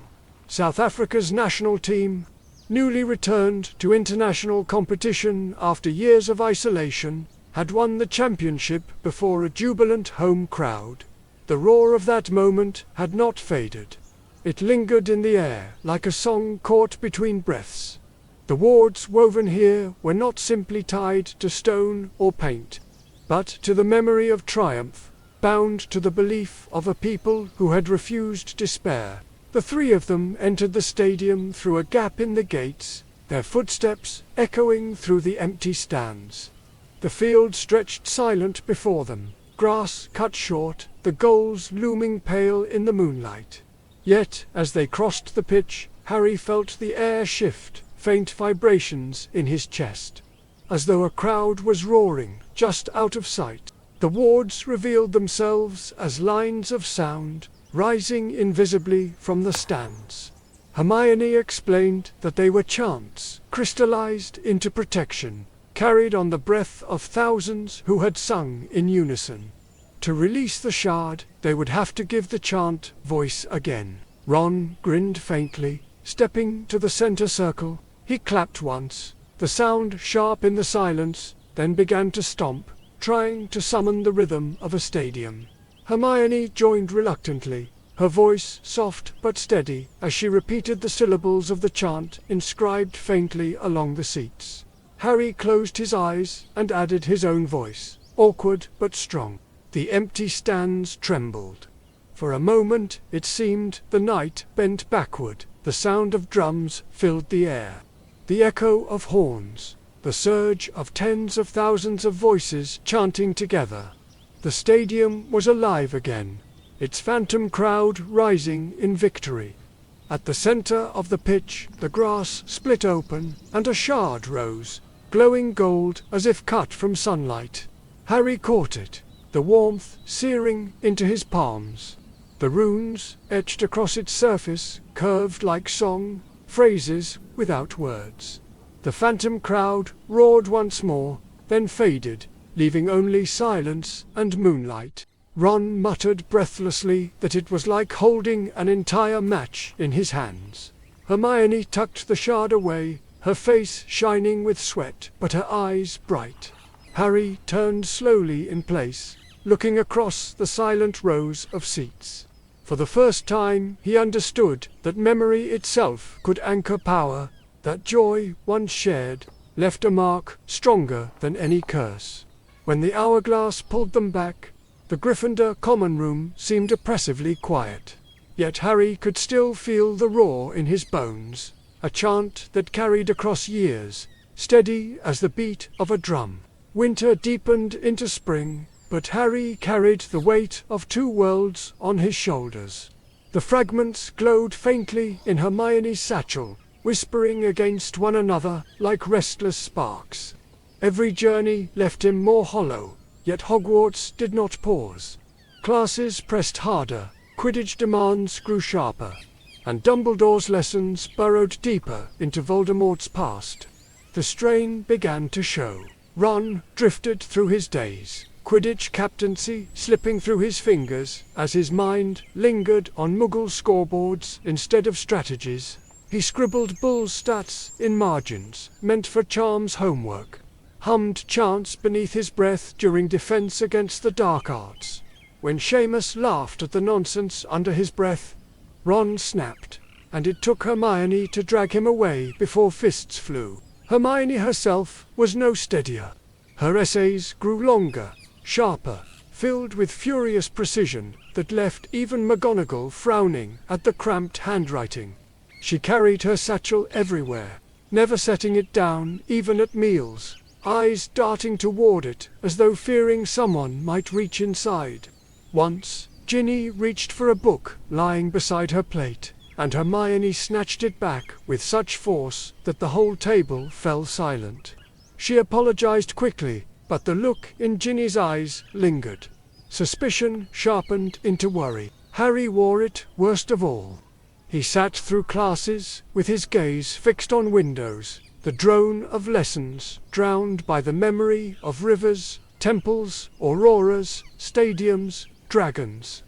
Ginny tried to catch his attention after practice, asking softly if he was sleeping, if he was eating enough, if something more than Quidditch and homework weighed on him.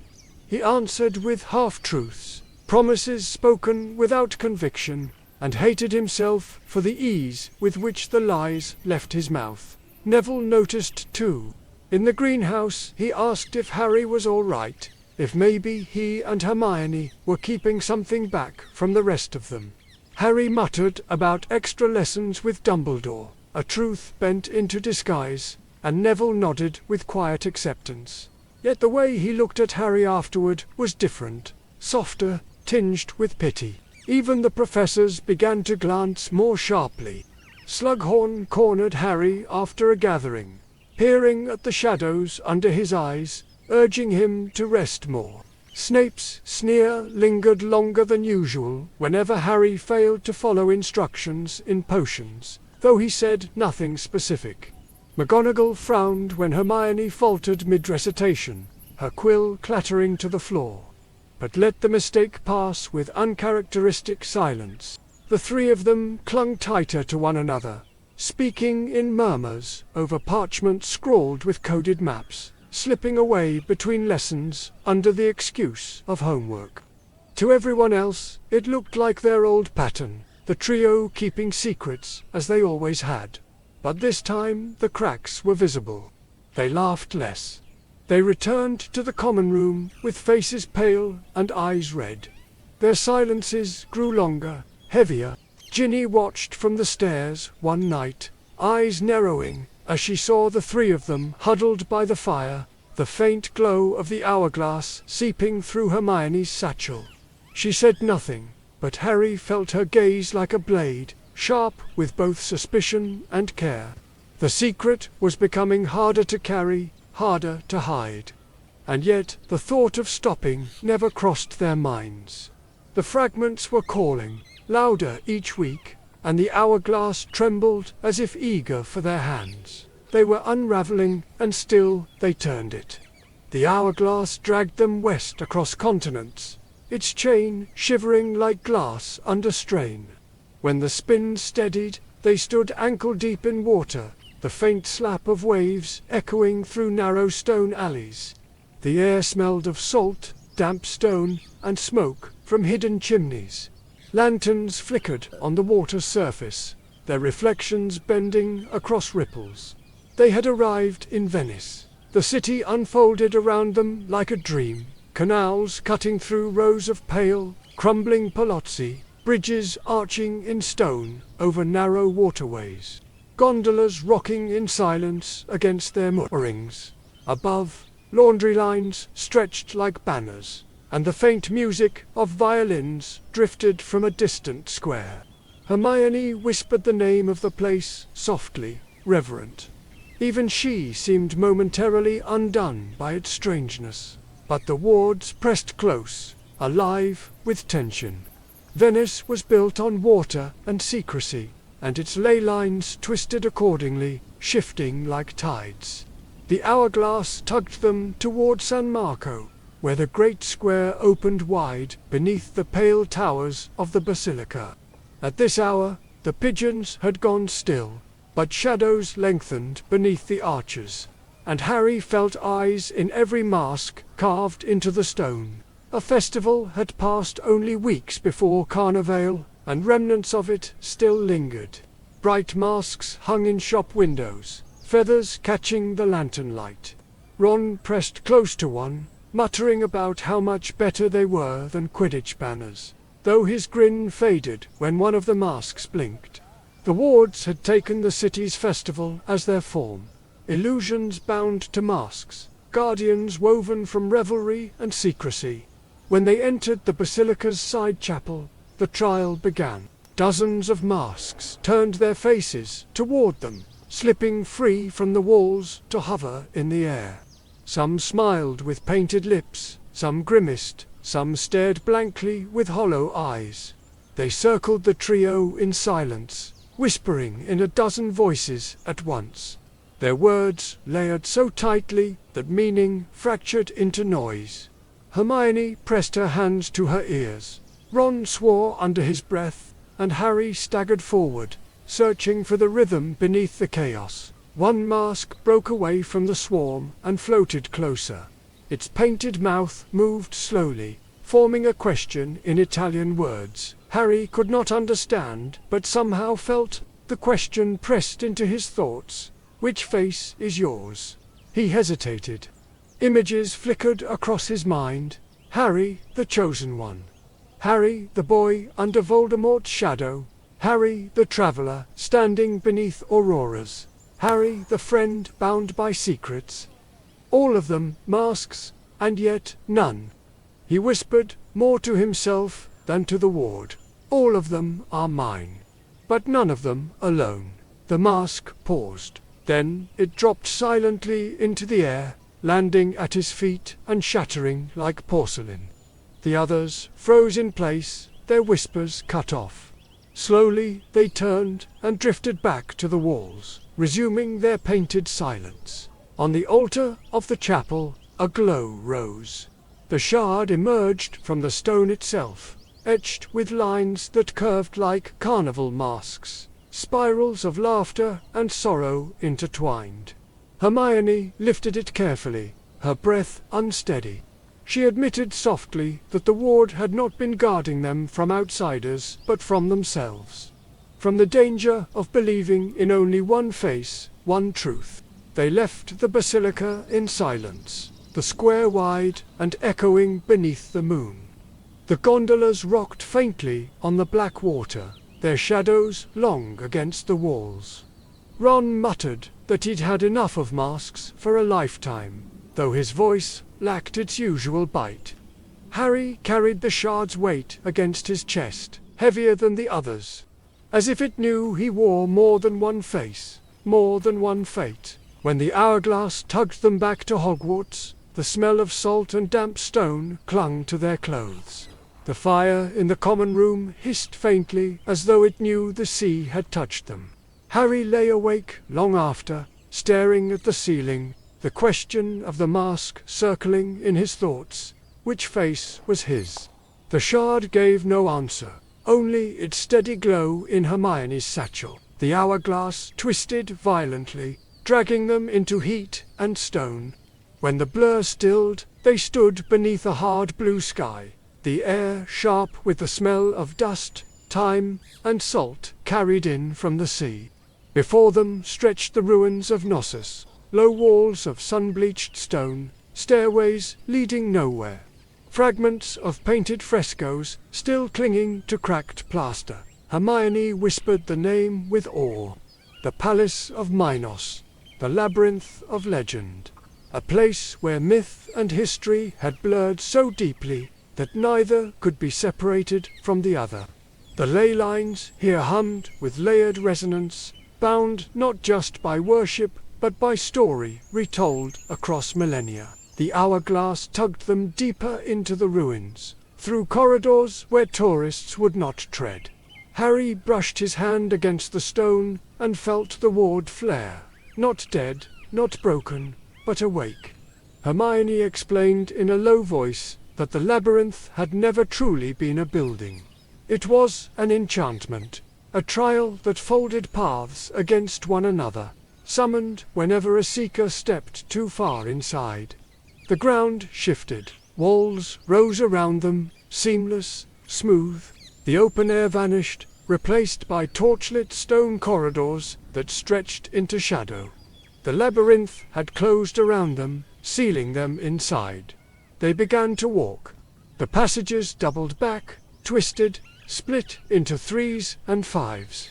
Archers led into chambers bare but for frescoes of bulls and dancers, eyes that seemed to follow them as they passed.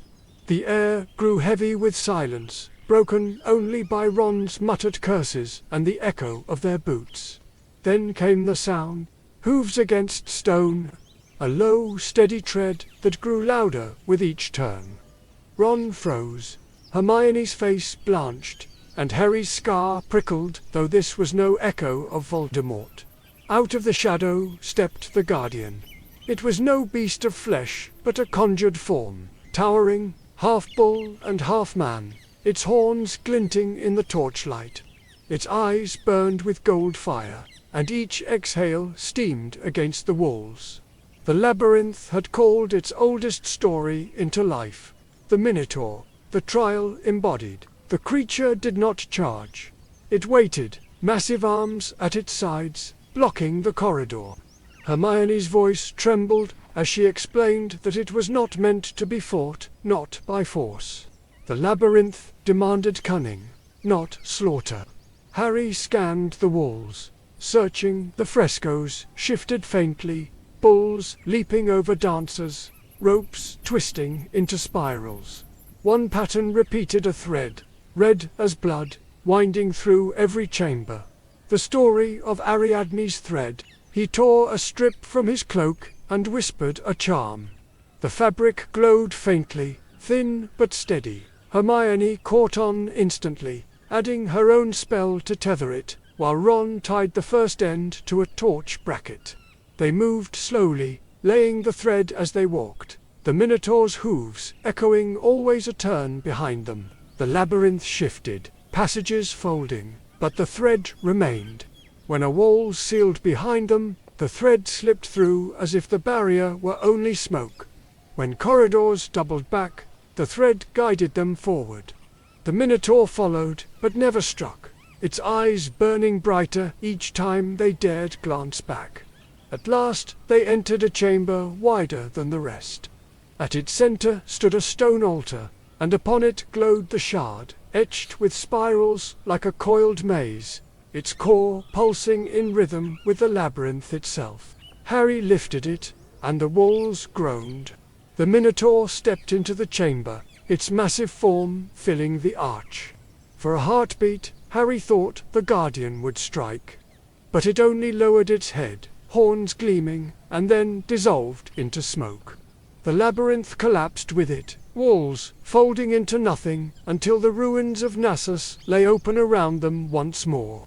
The shard burned faintly in Harry's hand, its runes a map without end, a reminder that every maze had an exit if one carried the thread. They returned to Hogwarts, shaken, silent, the glow of the shard faint but steady in Hermione's satchel.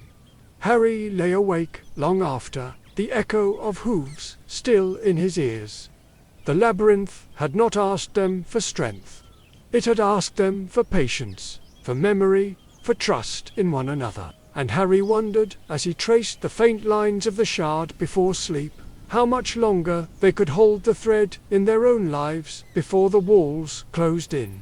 The hourglass's tug was suffocating this time, as if the air itself resisted their passage. When the blur steadied, they stood not in the glow of city lights, but in a narrow tunnel carved from stone, the ceiling low and the air thick with damp. A faint trickle of water echoed somewhere in the dark. Hermione lit her wand, and the narrow passage leaped into sight.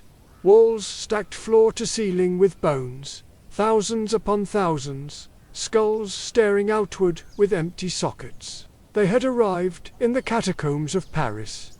The ley lines here hummed low and steady, bound not to crowds or chants, but to silence. The city above bustled with traffic and laughter, music and wine, but below, death pressed close, layered in endless rows. The air smelled of earth, limestone, and something older, a dryness that clung to the back of Harry's throat. They followed the tunnel deeper. Skulls grinned in the torchlight, bones fitted together like masonry. Carvings appeared along the walls, Latin phrases, crosses, fragments of names. Hermione murmured translations. Where is Death's victory?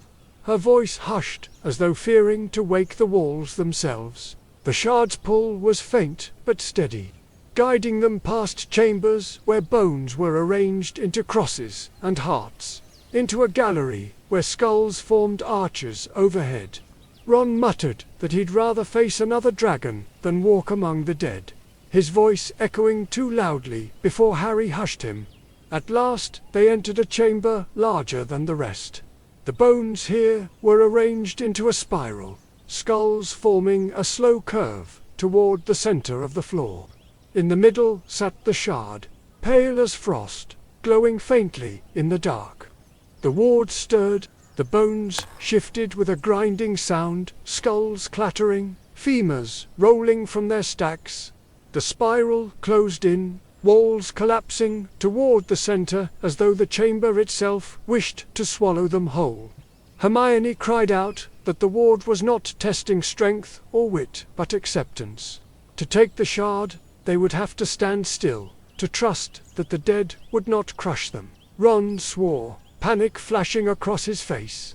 But Harry reached for Hermione's hand, then Ron's. Together they stood in the spiral as the walls pressed closer, skulls tumbling at their feet. The sound was deafening, stone and bone grinding. Harry closed his eyes, forcing himself not to flinch. He thought of all those who had died, all who had been reduced to silence, all whose memories lived only in these stones. He breathed and did not move. The grinding slowed. The walls stilled. The bones settled once more into neat spirals, perfect and unmoving. At the center, the shard flared brighter. Harry stepped forward, lifted it gently, and felt a cold pulse run up his arm. Its runes were etched in thin, brittle lines, like cracks in stone, glowing faintly white. The shard carried no heat, no rhythm, only stillness, the weight of what remained when everything else had gone. They left the chamber in silence, their footsteps echoing hollow against the bones. The catacombs did not stir again. When the hourglass pulled them home, the common room fire burned low, but Harry felt the cold of the shard against his skin, as though he had carried the catacombs with him. The roar of stadiums, the blaze of dragons, the laughter of fox spirits, all of it seemed far away compared to the hollow hush of Paris's underworld. That night, as he lay in bed, Harry thought not of Voldemort, but of silence. The silence of bones stacked in endless rows. The silence that might one day claim him and his friends. The shard pulsed faintly in Hermione's satchel, a reminder that death itself had joined their journey. By spring, the castle itself seemed to turn against them. The days lengthened, the light slanted differently through the high windows. But Harry felt only weariness pressing deeper into his bones. The hourglass weighed heavier each week, its glow sharper, its pulse insistent. Every shard added to Hermione's satchel made the air around them hum, as though their secret burned hotter, harder to contain. They tried to carry on as before.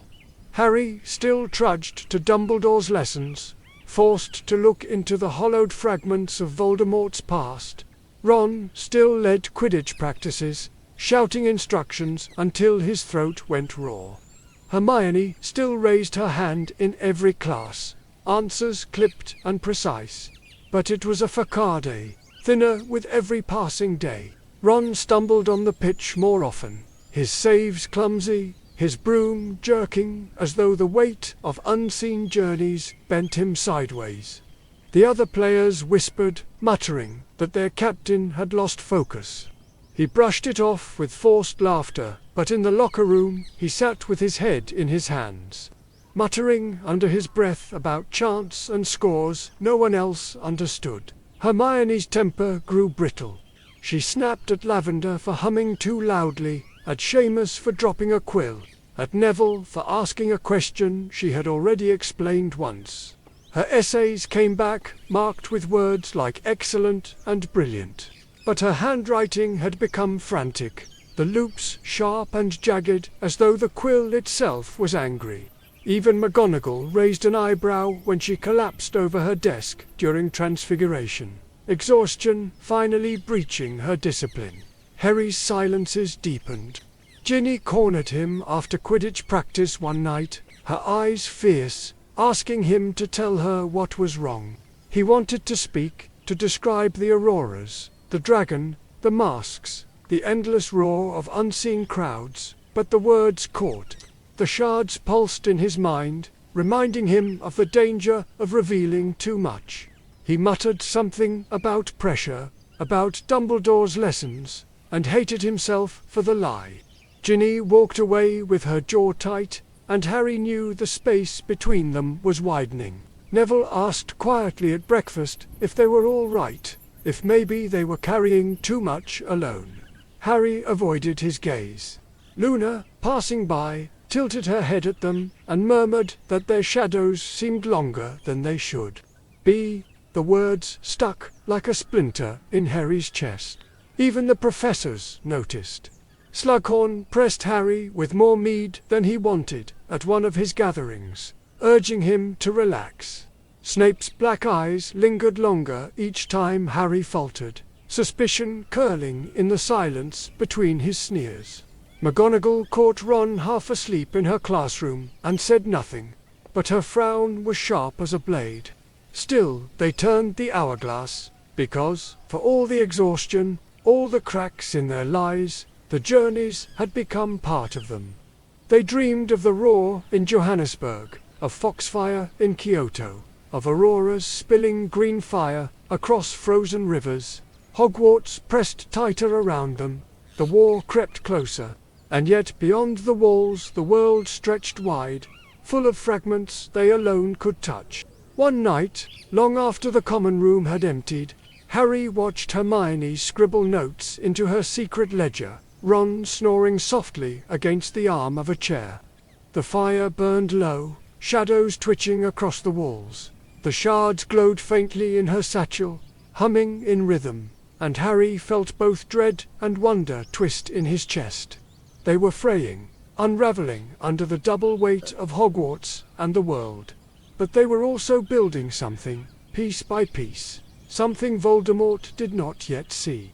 Harry closed his eyes, and for a moment he could hear the echo of all the shards together, the roar of crowds, the silence of bones, the whisper of rivers, forming not chaos but a song, incomplete yet undeniable. And he knew, even as exhaustion hollowed him, that they would not stop. Not yet. The hourglass spun, and when it stilled, the air was sharp with cold, smelling of rain and concrete. They stood in a wide square beneath a sky of iron clouds. Glass towers rose on one side, but the ground beneath their feet carried older scars, fragments of stone still standing, marked with graffiti in a dozen languages. They had arrived at the Berlin Wall Memorial, a place where history had split a city in two and left a wound still healing. Harry ran his hand along the cold surface of a preserved wall section. Faded spray paint clung stubbornly to the stone. Words of protest, fragments of songs, declarations scrawled in color against the grey. He felt the ward hum deep beneath it, not loud like a stadium, nor ancient like a temple, but steady, heavy, bound to both division and its undoing. Hermione explained in a hushed voice that Berlin's ley lines had been cut brutally when the wall rose, wards severed as magic itself was forced into exile. Wizards on either side had struggled to hold enchantments together across the divide. When the wall fell, the ley lines had surged back, rejoining with a force so violent that the fragments of stone had become lodestones of memory. Somewhere here, a shard had been anchored. The pool led them down into the old border strip, past steel crosses set into the ground where escape attempts had ended. The silence pressed hard.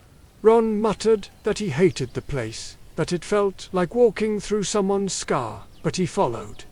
They reached a courtyard half hidden by new buildings, where an unbroken slab of the wall leaned, covered in bright paint. Beneath it the shard glowed faintly, runes etched like cracks across its surface. But the ward stirred, and the slab groaned as though it would collapse upon them. Hermione realized quickly the shard could not be taken by one hand alone. The ward demanded unity, a joining across the fracture. For decades Berlin had been cut, families torn apart, lives split in half. To reach the shard they had to embody the opposite. Harry placed his hand flat against the slab. Hermione laid hers beside his. Ron hesitated, his fingers twitching, then pressed his palm to the stone as well. The surface vibrated beneath them, cold turning to warmth. The slab did not fall. Instead, a crack split down the middle, revealing the shard nestled within. Harry drew it out. It was heavier than the others, its glow muted but steady, like embers buried deep. The runes traced across it resembled walls breaking, lines that parted and rejoined. He held it close and felt no triumph, only a quiet resolve. As the shard left the stone, the crack sealed, graffiti glowing faintly before fading into silence. They stood in the cold a long while, the city around them restless, neon glowing faintly beyond the square. Hermione tucked the shard with the others, her hand lingering. Ron said nothing, but his jaw was tight. Harry looked once more at the slab, the painted words still legible, and thought of scars that never fully healed but could still be carried forward. When the hourglass pulled them home, Hogwarts' firelight seemed almost too warm. Yet Harry felt Berlin's silence inside him, a weight that spoke of fractures and the stubborn magic of mending them. The hourglass twisted violently, colder than ever, and when it stilled, they stood in a vast, snow-swept square. Wind bit at their faces, carrying the sting of ice, the taste of iron and smoke. Ahead loomed the walls of the Kremlin, their red brick towers crowned with stars that glowed faintly against the winter night. To the right rose the multicolored domes of St. Basil's Cathedral, their spirals strange and bright against the snow. They had arrived in Moscow, in the heart of Red Square. The shard's pull was deep and heavy, not quick like a chant or fluid like a river. It pressed downward into stone and frost, into centuries of silence. Hermione whispered that the ley lines here had been choked by secrecy, twisted by governments that mistrusted magic. The wards beneath the city had been abandoned long ago, left to sleep under stone. One of those gates, she explained, still lingered, forgotten, locked, waiting. They followed the tug across the open square, boots crunching in snow. Few wandered at this hour. Their only companions were soldiers posted near the Kremlin's gates, their rifles glinting in the floodlights. Ron muttered about how they'd never manage if anyone spotted them, but the hourglass seemed to veil them, drawing their steps unnoticed. At the base of the cathedral they found it, a slab of stone, plain at first glance, but carved faintly with runes hidden by frost. Hermione scraped the ice away, her breath catching. The runes were old, older than Hogwarts, written in a language that shifted when she tried to pin it down. They marked a sleeping gate, a ward that could only be opened by enduring what the land itself demanded: cold, silence, time. The gate tested them immediately. The stone cracked open, revealing a stair plunging downward into darkness. They descended, and the air grew colder still, their breaths freezing in white clouds. At the bottom stretched a chamber carved from ice, its walls glittering faintly with trapped light. The shard glowed in the center, frozen solid inside a block of crystal-clear ice. Ron tried to melt it with a flame charm, but the fire sputtered uselessly against the surface. Hermione muttered through chattering teeth that the ward could not be broken by force. It was a test of endurance. of patience. The ice would only release the shard once it had measured their resolve. They waited. Minutes stretched into hours. The cold crept deeper, gnawing at their bones, searing their fingers numb. Ron's teeth clattered, his mutters breaking into curses. Hermione's lips turned blue, but she kept her hands pressed against the ice, whispering steady charms not to break it, but to remind herself to stay awake. Harry clenched his fists until his knuckles split, staring at the shard until it blurred. Time dragged, the cold pressed heavier, and then, faintly, the ice cracked. A hairline fracture spread across the block, glowing with pale light. Slowly, piece by piece, the ice dissolved into mist, leaving the shard resting in Hermione's hands. It was clear as glass, cold as stone, its runes etched like frost patterns spreading across a window pane. When Harry touched it, he felt the pulse of endurance, not fire, not roar, but stillness. The power of waiting, of surviving winter without breaking. They climbed the stairs in silence, the shard's glow faint against the snow. Red Square stretched empty around them, floodlights gleaming on towers and domes, but no one seemed to see them. For a moment, Harry thought the city itself had not stirred from its long sleep. When the hourglass tugged them back to Hogwarts, the warmth of the common room felt unreal. The shard still burned cold in his hands, a reminder that some trials were not won in moments but endured across years. The hourglass twisted again, and this time the world unfolded into blinding light. When the spin steadied, they stood on a cliff of grey stone, overlooking a vast fjord. The water stretched like liquid silver below, mountains rising sheer on either side. The air was sharp with salt and pine, cold enough to sting. Yet above them the sun still blazed, high and golden, though it should have been deep night. They had arrived in the far north of Norway, in the land of the midnight sun. The hourglass's tug was strange here, not pulling downward but spiraling, as though the sky itself were part of the ward. Hermione explained that the constant light bent ley lines into loops, weaving enchantments that had no beginning and no end. Somewhere in this endless day, a shard waited. They descended the cliff path into a fishing village, pressed against the fjord. Wooden houses stood on stilts above the water, their roofs bright red against the pale rock. The streets were empty, silent but for the call of gulls and the creak of boats moored at the pier. Harry felt eyes watching, though no one appeared. At the edge of the pier, runes glowed faintly in the planks, spirals of light that twisted outward like the sun's rays. Hermione traced them and murmured that the ward here tested orientation. In a land where the sun never set, time dissolved, and so would the path. To find the shard, they would need to step into the light's maze. The fjord stretched impossibly wide, the mountains melting into endless reflection.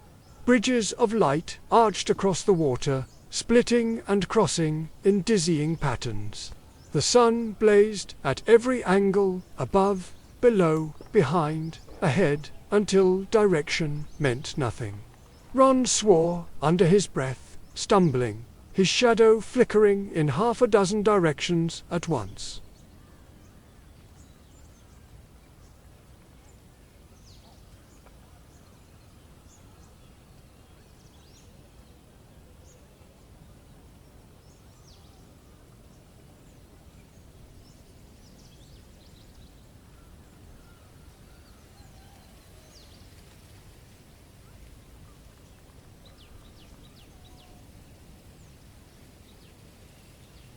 Ron and Hermione followed, clutching his hands as he led them blind across the bridges. The light pressed against their eyelids, heat searing even through closed eyes, but the hum of the shard grew stronger. At last Harry opened his eyes, and the maze dissolved. They stood again on the pier, the fjord calm, the mountains unmoving. In his hand rested the shard, a crystal clear as sunlight, etched with runes that twisted like rays across its surface. It glowed warmly, though the air remained sharp with cold. Hermione tucked it carefully with the others, her voice hushed. She admitted she had nearly lost herself in the maze, disoriented by the endless day. Ron muttered that he preferred the dark of the catacombs to light that never gave him peace. Harry said nothing.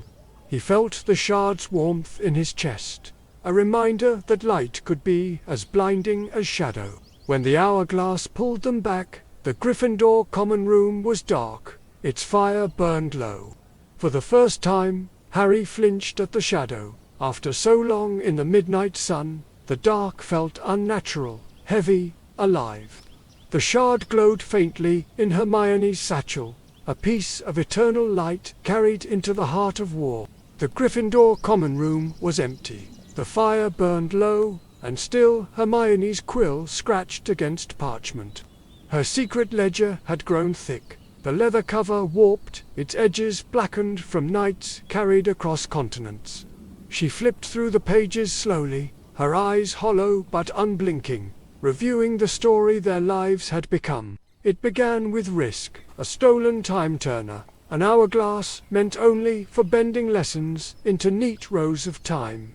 Instead, they had bent it beyond reason, slipping into New York's stadium roar, Chicago's thundering courts, Los Angeles' painted forum, gathering fragments, pulsing with the noise of Muggle crowds Ron loved more than he admitted.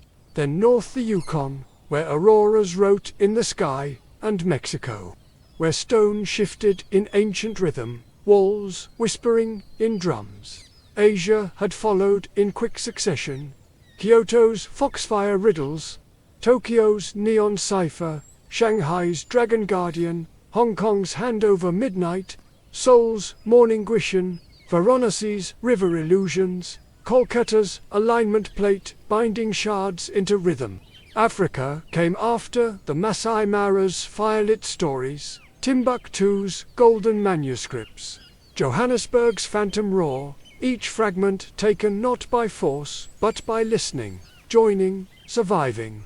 Then Europe again, Venice's masks, Nassau's labyrinth, Paris's catacombs, Berlin's fracture, Moscow's frozen gate, and most recently, the midnight sun of Norway, light, unbroken, and endless. 19 shards, and still the satchel pulsed with hunger for more. Hermione paused over each entry, her quill trembling. For every shard, a test. For every test, a piece of themselves left behind.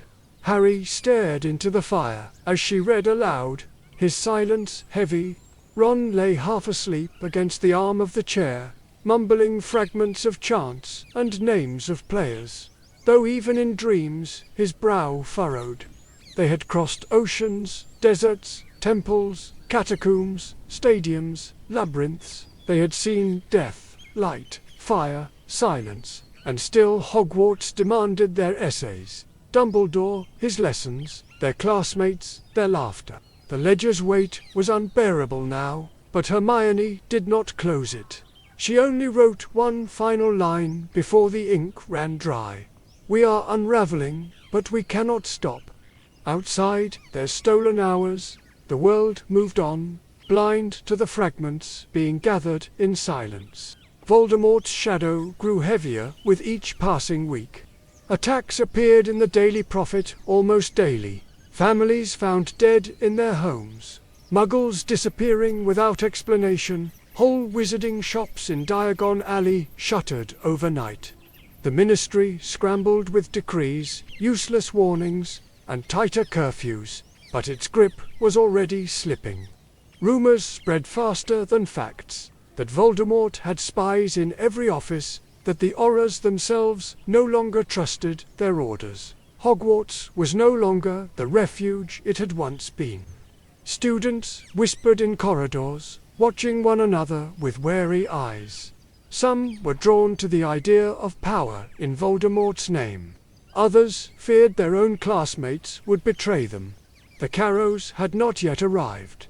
but their shadows already stretched toward the castle. Draco Malfoy grew thinner, paler, his eyes ringed with sleeplessness. He stalked the halls with his robes drawn tight, his hand twitching toward his wand at every sound. Harry noticed the vanishings, the way Draco slipped through hidden passages, the strange bruises on his wrists, the flicker of something raw and desperate in his eyes.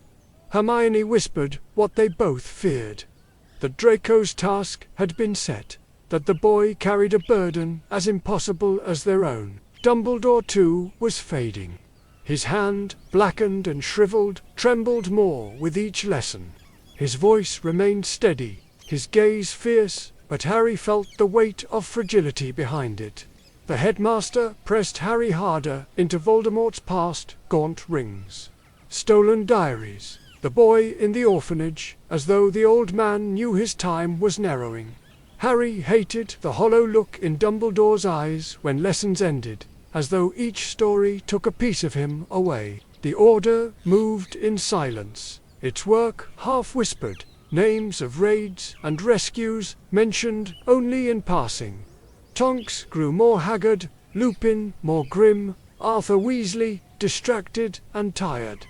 At Grimmauld Place the fire never seemed to go out, as though someone always sat watch in the dark.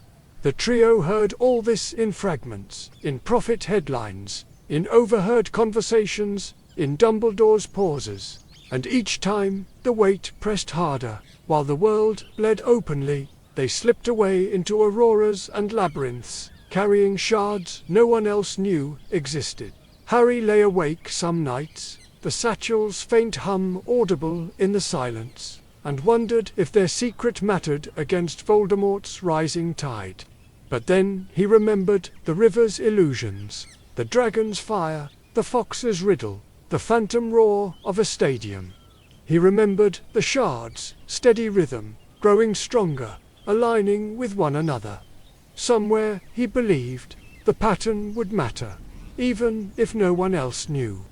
And still the war beyond drew closer. The hourglass spun, heavier than before, and when the blur stilled, they stood in a world of white and silence. The air was sharp and thin, burning their lungs with every breath. Snow stretched unbroken in every direction, glittering under a sky so pale it seemed carved from glass.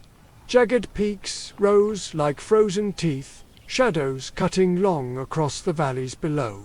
They had arrived in the Swiss Alps. The shards' pull was faint but insistent, threading through the snow like a buried vein of light. Hermione wrapped her cloak tighter, her words nearly lost in the wind.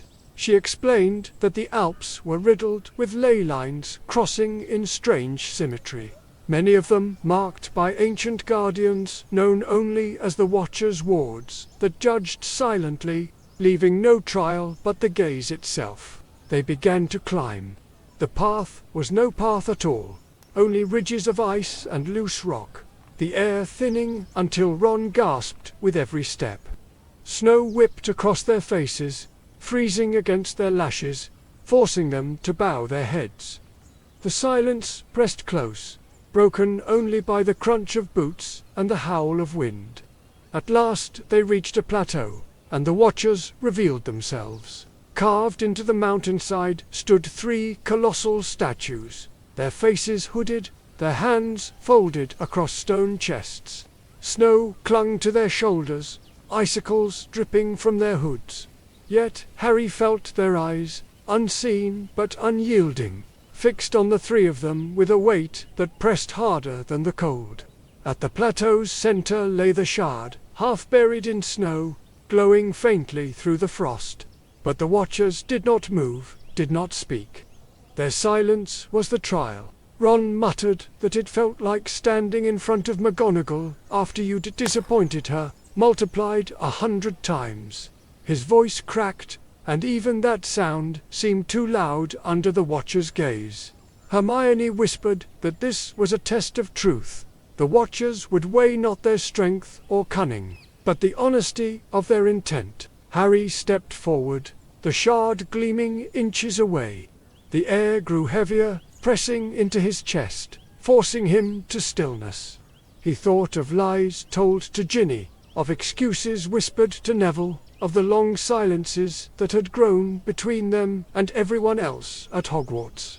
For a moment he feared the Watchers would see it all and turn him away. Then he thought of the journey itself, the auroras, the foxes' laughter, the firelit stories, the endless roar of unseen crowds. Not lies, but pieces of truth too strange to share. He bent and lifted the shard with bare hands, letting its cold burn his palms. The statues did not move, but their presence shifted. The crushing weight lifted slightly, replaced with a cold acceptance. Not approval, not warmth, but permission. The shard pulsed faintly, clear as ice, its runes etched in straight lines like mountain ridges. Hermione tucked it away quickly, her hands shaking. Ron let out a long breath, muttering that he never wanted to be stared at like that again. The plateau remained silent. The Watchers watched. When the hourglass pulled them back to the common room, the fire roared too loudly, the warmth almost suffocating. Harry sat in silence long after, the memory of the statues pressing behind his eyes. He knew their gaze would never leave him.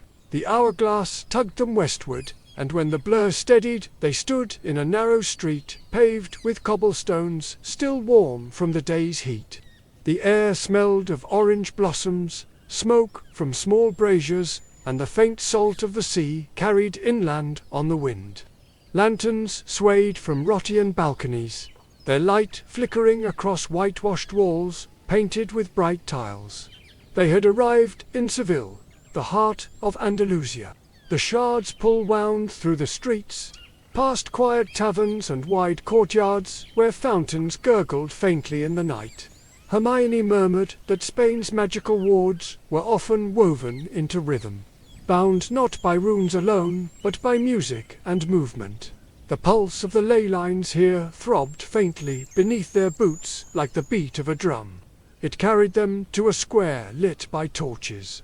Wooden chairs ringed the space, and at its center a platform of dark wood waited as though for a performance.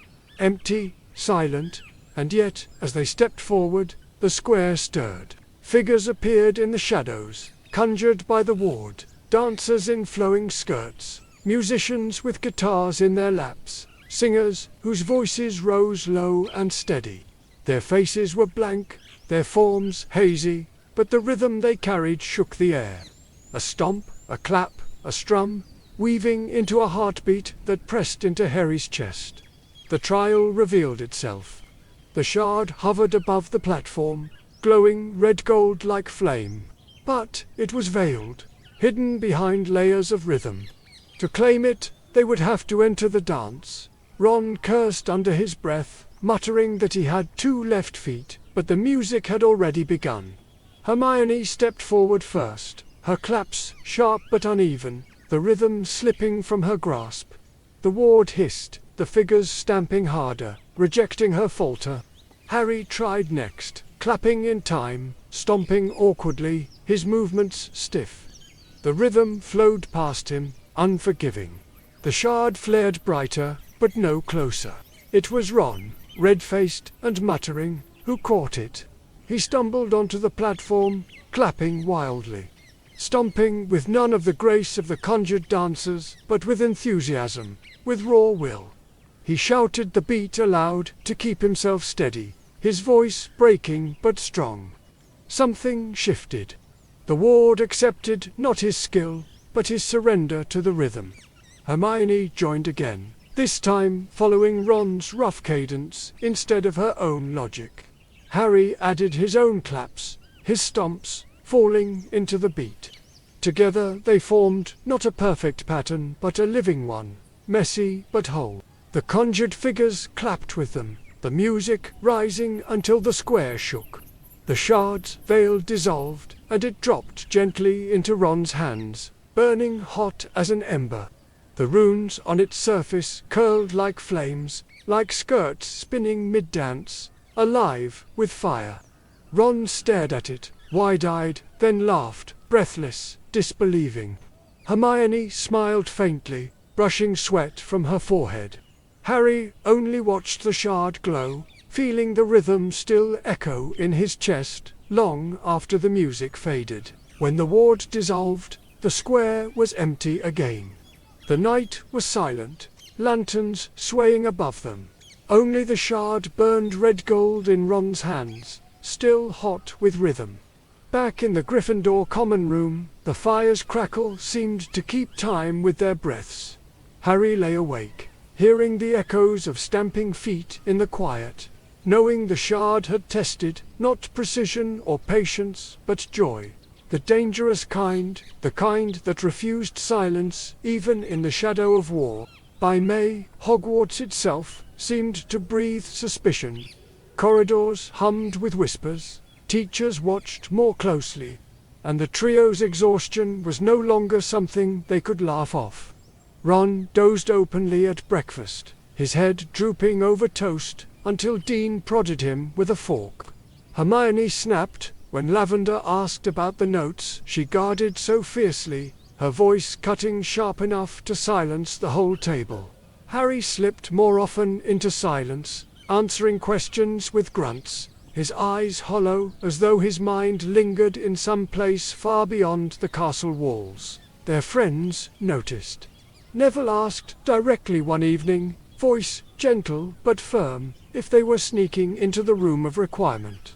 If maybe they were trying to train alone for what was coming. Harry lied to Icily, too quickly. Ginny asked him after Quidditch practice why he seemed further away each week, why his smiles never reached his eyes. He muttered something about Dumbledore's lessons, but her gaze stayed sharp, seeing through more than he could admit. The near disaster came one night in the common room.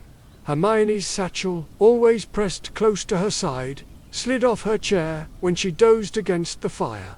The flap burst open, and for a heartbeat the shards glowed faintly, runes flashing across their surfaces. Dean glanced over first, his mouth opening, but Hermione woke with a gasp, clutching the bag shut with such violence that the room went silent. No one said a word, but the looks lingered. Ginny's eyes narrowed, Neville's brow furrowed, and even Seamus muttered under his breath that the trio was hiding something dangerous. That night Hermione sat awake long after, her ledger open, her quill unmoving. Harry paced by the window, staring at the black lake. Ron muttered curses into his pillow, furious that their secret had nearly slipped. They knew they were running out of time. The shards pulsed in Hermione's bag, louder now, their rhythm almost audible in the quiet of the tower. Harry wondered if the whole castle could hear them by now, if Dumbledore himself knew. The thought chilled him more than Voldemort's name. The world outside their secret quest was bleeding faster each week. But here, inside the castle walls, their double lives threatened to collapse. The hourglass would soon demand more, and Harry wasn't sure they could hold it together when Hogwarts itself began. To ask the questions they had no strength left to answer. The hourglass tugged them west, and when the blur steadied, they stood on a grassy ridge swept by wind. The air smelled of rain-soaked earth, fresh and sharp, carrying the faint tang of peat fires from distant cottages. Rolling fields stretched green beneath a slate-grey sky, scattered with stones and low hills. They had arrived at the Hill of Terror, once the seat of Ireland's High Kings. Hermione whispered the name in awe, explaining that Terror was more than a site. It was a nexus of memory, a place where magic and rule had been bound together for centuries. The ley lines here pulsed heavy, almost audible, carrying echoes of oaths sworn, crowns claimed, and voices raised in defiance. At the center of the hill stood the Lyre-Fail, the stone of destiny, tall and weathered, its surface slick with rain. The shard's glow pulsed faintly within it, hidden deep inside the stone. Harry reached out instinctively, but the ward stirred before his fingers touched it. A voice rose, not spoken, but carried on the wind. Old Irish, rolling, stern. Hermione translated in a whisper. The stone would cry out only for those deemed worthy. Kings had been judged here, leaders measured. Now the shard demanded the same trial. The air shifted, and the stone began to sing. It was not music, but resonance. A vibration that filled the air, shook the ground, pressed into their bones. Images spilled across the hill, ancient battles, cloaked figures raising wands beside swords. Kings crowned and dethroned, voices rising in triumph and breaking in grief. The ward did not ask for conquest. It asked for truth. Ron stepped forward first, placing both hands on the stone. He muttered under his breath that he wasn't a king, that he barely managed to keep Quidditch practices in order. The resonance wavered, testing, then steadied. The stone accepted him, not as a leader of armies, but as one who bore loyalty, even when clumsy. Hermione placed her hands next, her breath sharp. She whispered of books, of knowledge, of fear, that her voice was too small. The resonance deepened, acknowledging her not as ruler, but as keeper of memory. A voice that carried wisdom even when drowned out. Harry touched the stone last. The vibration surged, almost knocking him backward. The shard inside flared bright, testing his scar, his history, the prophecy written over his life. He whispered into the storm that he had no crown, no desire to rule, no hunger for destiny. Only the refusal to let Voldemort write the world's story alone. The stone pulsed, a low cry that carried across the hill. Cracks split its surface, light seeping outward. Slowly, the shard emerged, glowing green-gold, etched with runes that spiraled like Celtic knots. Hermione caught it, her hands trembling. The resonance faded, leaving only the wind sighing across the grass. They lingered a moment, the silence of terror pressing into their bones. Ron muttered that it felt like the stone had peered straight through him, left him hollow but steady. Hermione stared at the shard, awe plain in her eyes. Harry said nothing. He felt the weight of every crown that had ever been claimed here, every voice that had declared itself worthy. He wanted no crown, but he carried the shard anyway. When the hourglass pulled them home, the fire in the common room crackled too loud, too bright. The shard glowed in Hermione's satchel, humming faintly with the voices of kings long buried. Harry lay awake, listening to it, wondering whether the stone's cry had been a warning as much as a gift. The hourglass spun for the last time. Harry felt it shudder in his grip, its chain rattling like a clock on the edge of breaking. The pull was not outward now, not across oceans, not beneath mountains or rivers, but inward, dragging them home. When the blur steadied, they stood upon an ancient ring of stones. Stonehenge rose around them, massive slabs of weathered grey leaning against the pale spring sky. Grass bent low in the wind, clouds scudded fast above, and the silence pressed close with the weight of centuries. Hermione whispered that they had returned to the oldest crossroads in Britain, where ley lines converged like veins beneath the earth. Wizards had walked here long before Hogwarts, long before wands had shaped the air. If any place still carried the world's first magic, it was here. At the center of the stones lay the shard. It did not glow, it did not burn. It rested half-buried in the earth, dull as flint. Yet the hourglass quaked as though trying to contain it, cracks spidering across the glass. The shards in Hermione's satchel pulsed wildly, their rhythms colliding, discordant. Hermione dropped the bag in the grass, clutching her ears. The sound was unbearable, louder than any roar, sharper than any chant. Ron staggered back, muttering curses, his face pale. Harry fell to his knees, the world spinning with the pulse of the fragments. This was not a guardian's test. This was their own. The shards did not demand strength, or riddles, or patience. They demanded truth. The air thickened, and illusions rose from the stones. Harry saw Ginny's face twisted in anger, asking why he lied. He saw Draco standing in the shadows, wand trembling, his burden heavy as theirs. He saw Dumbledore's eyes, hollow and knowing, waiting for Harry to carry what he could not. Ron shouted, his voice breaking through the roar. He admitted what he had never said aloud, that he feared being nothing, a shadow beside Harry's scar and Hermione's brilliance, that he followed because he had no other way to matter. The shards pulsed, steadied, as if accepting him. Hermione cried out, clutching her ledger to her chest.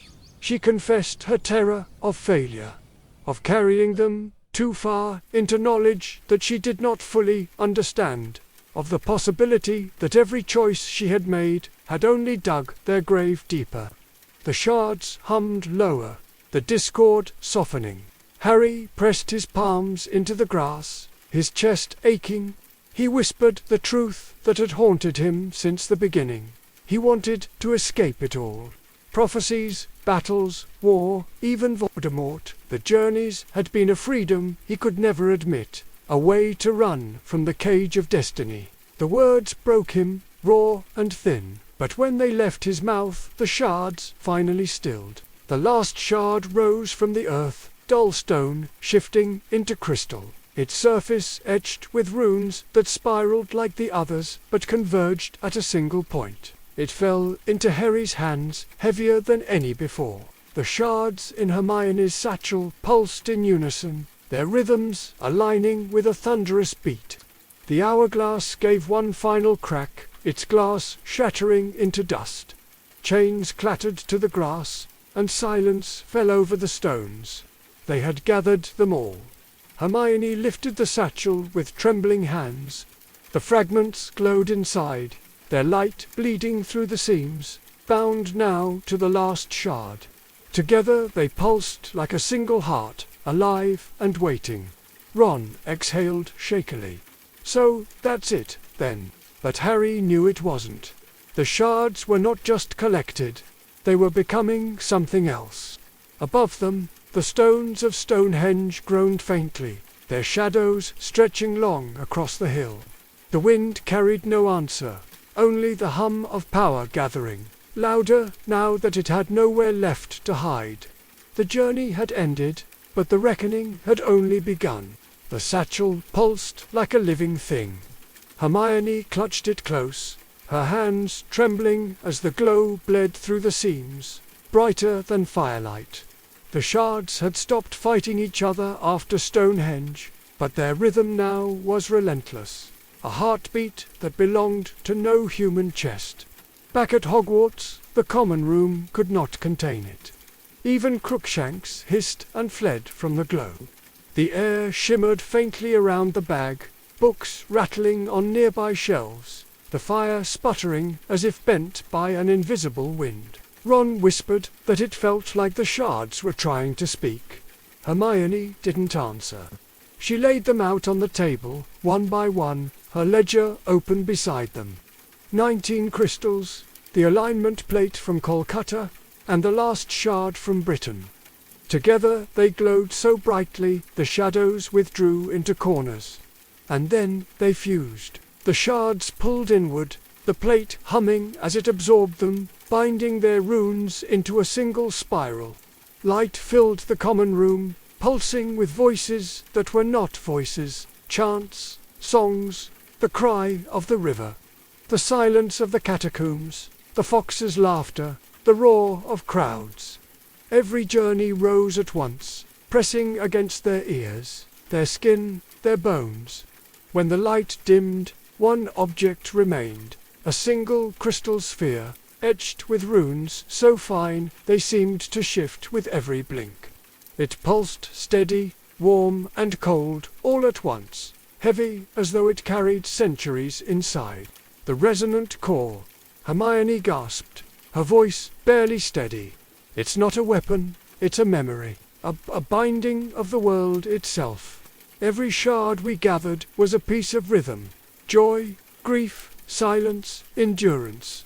It's all here. Ron leaned back, pale. And what do we do with it? Keep it in a drawer. Drop it in the lake.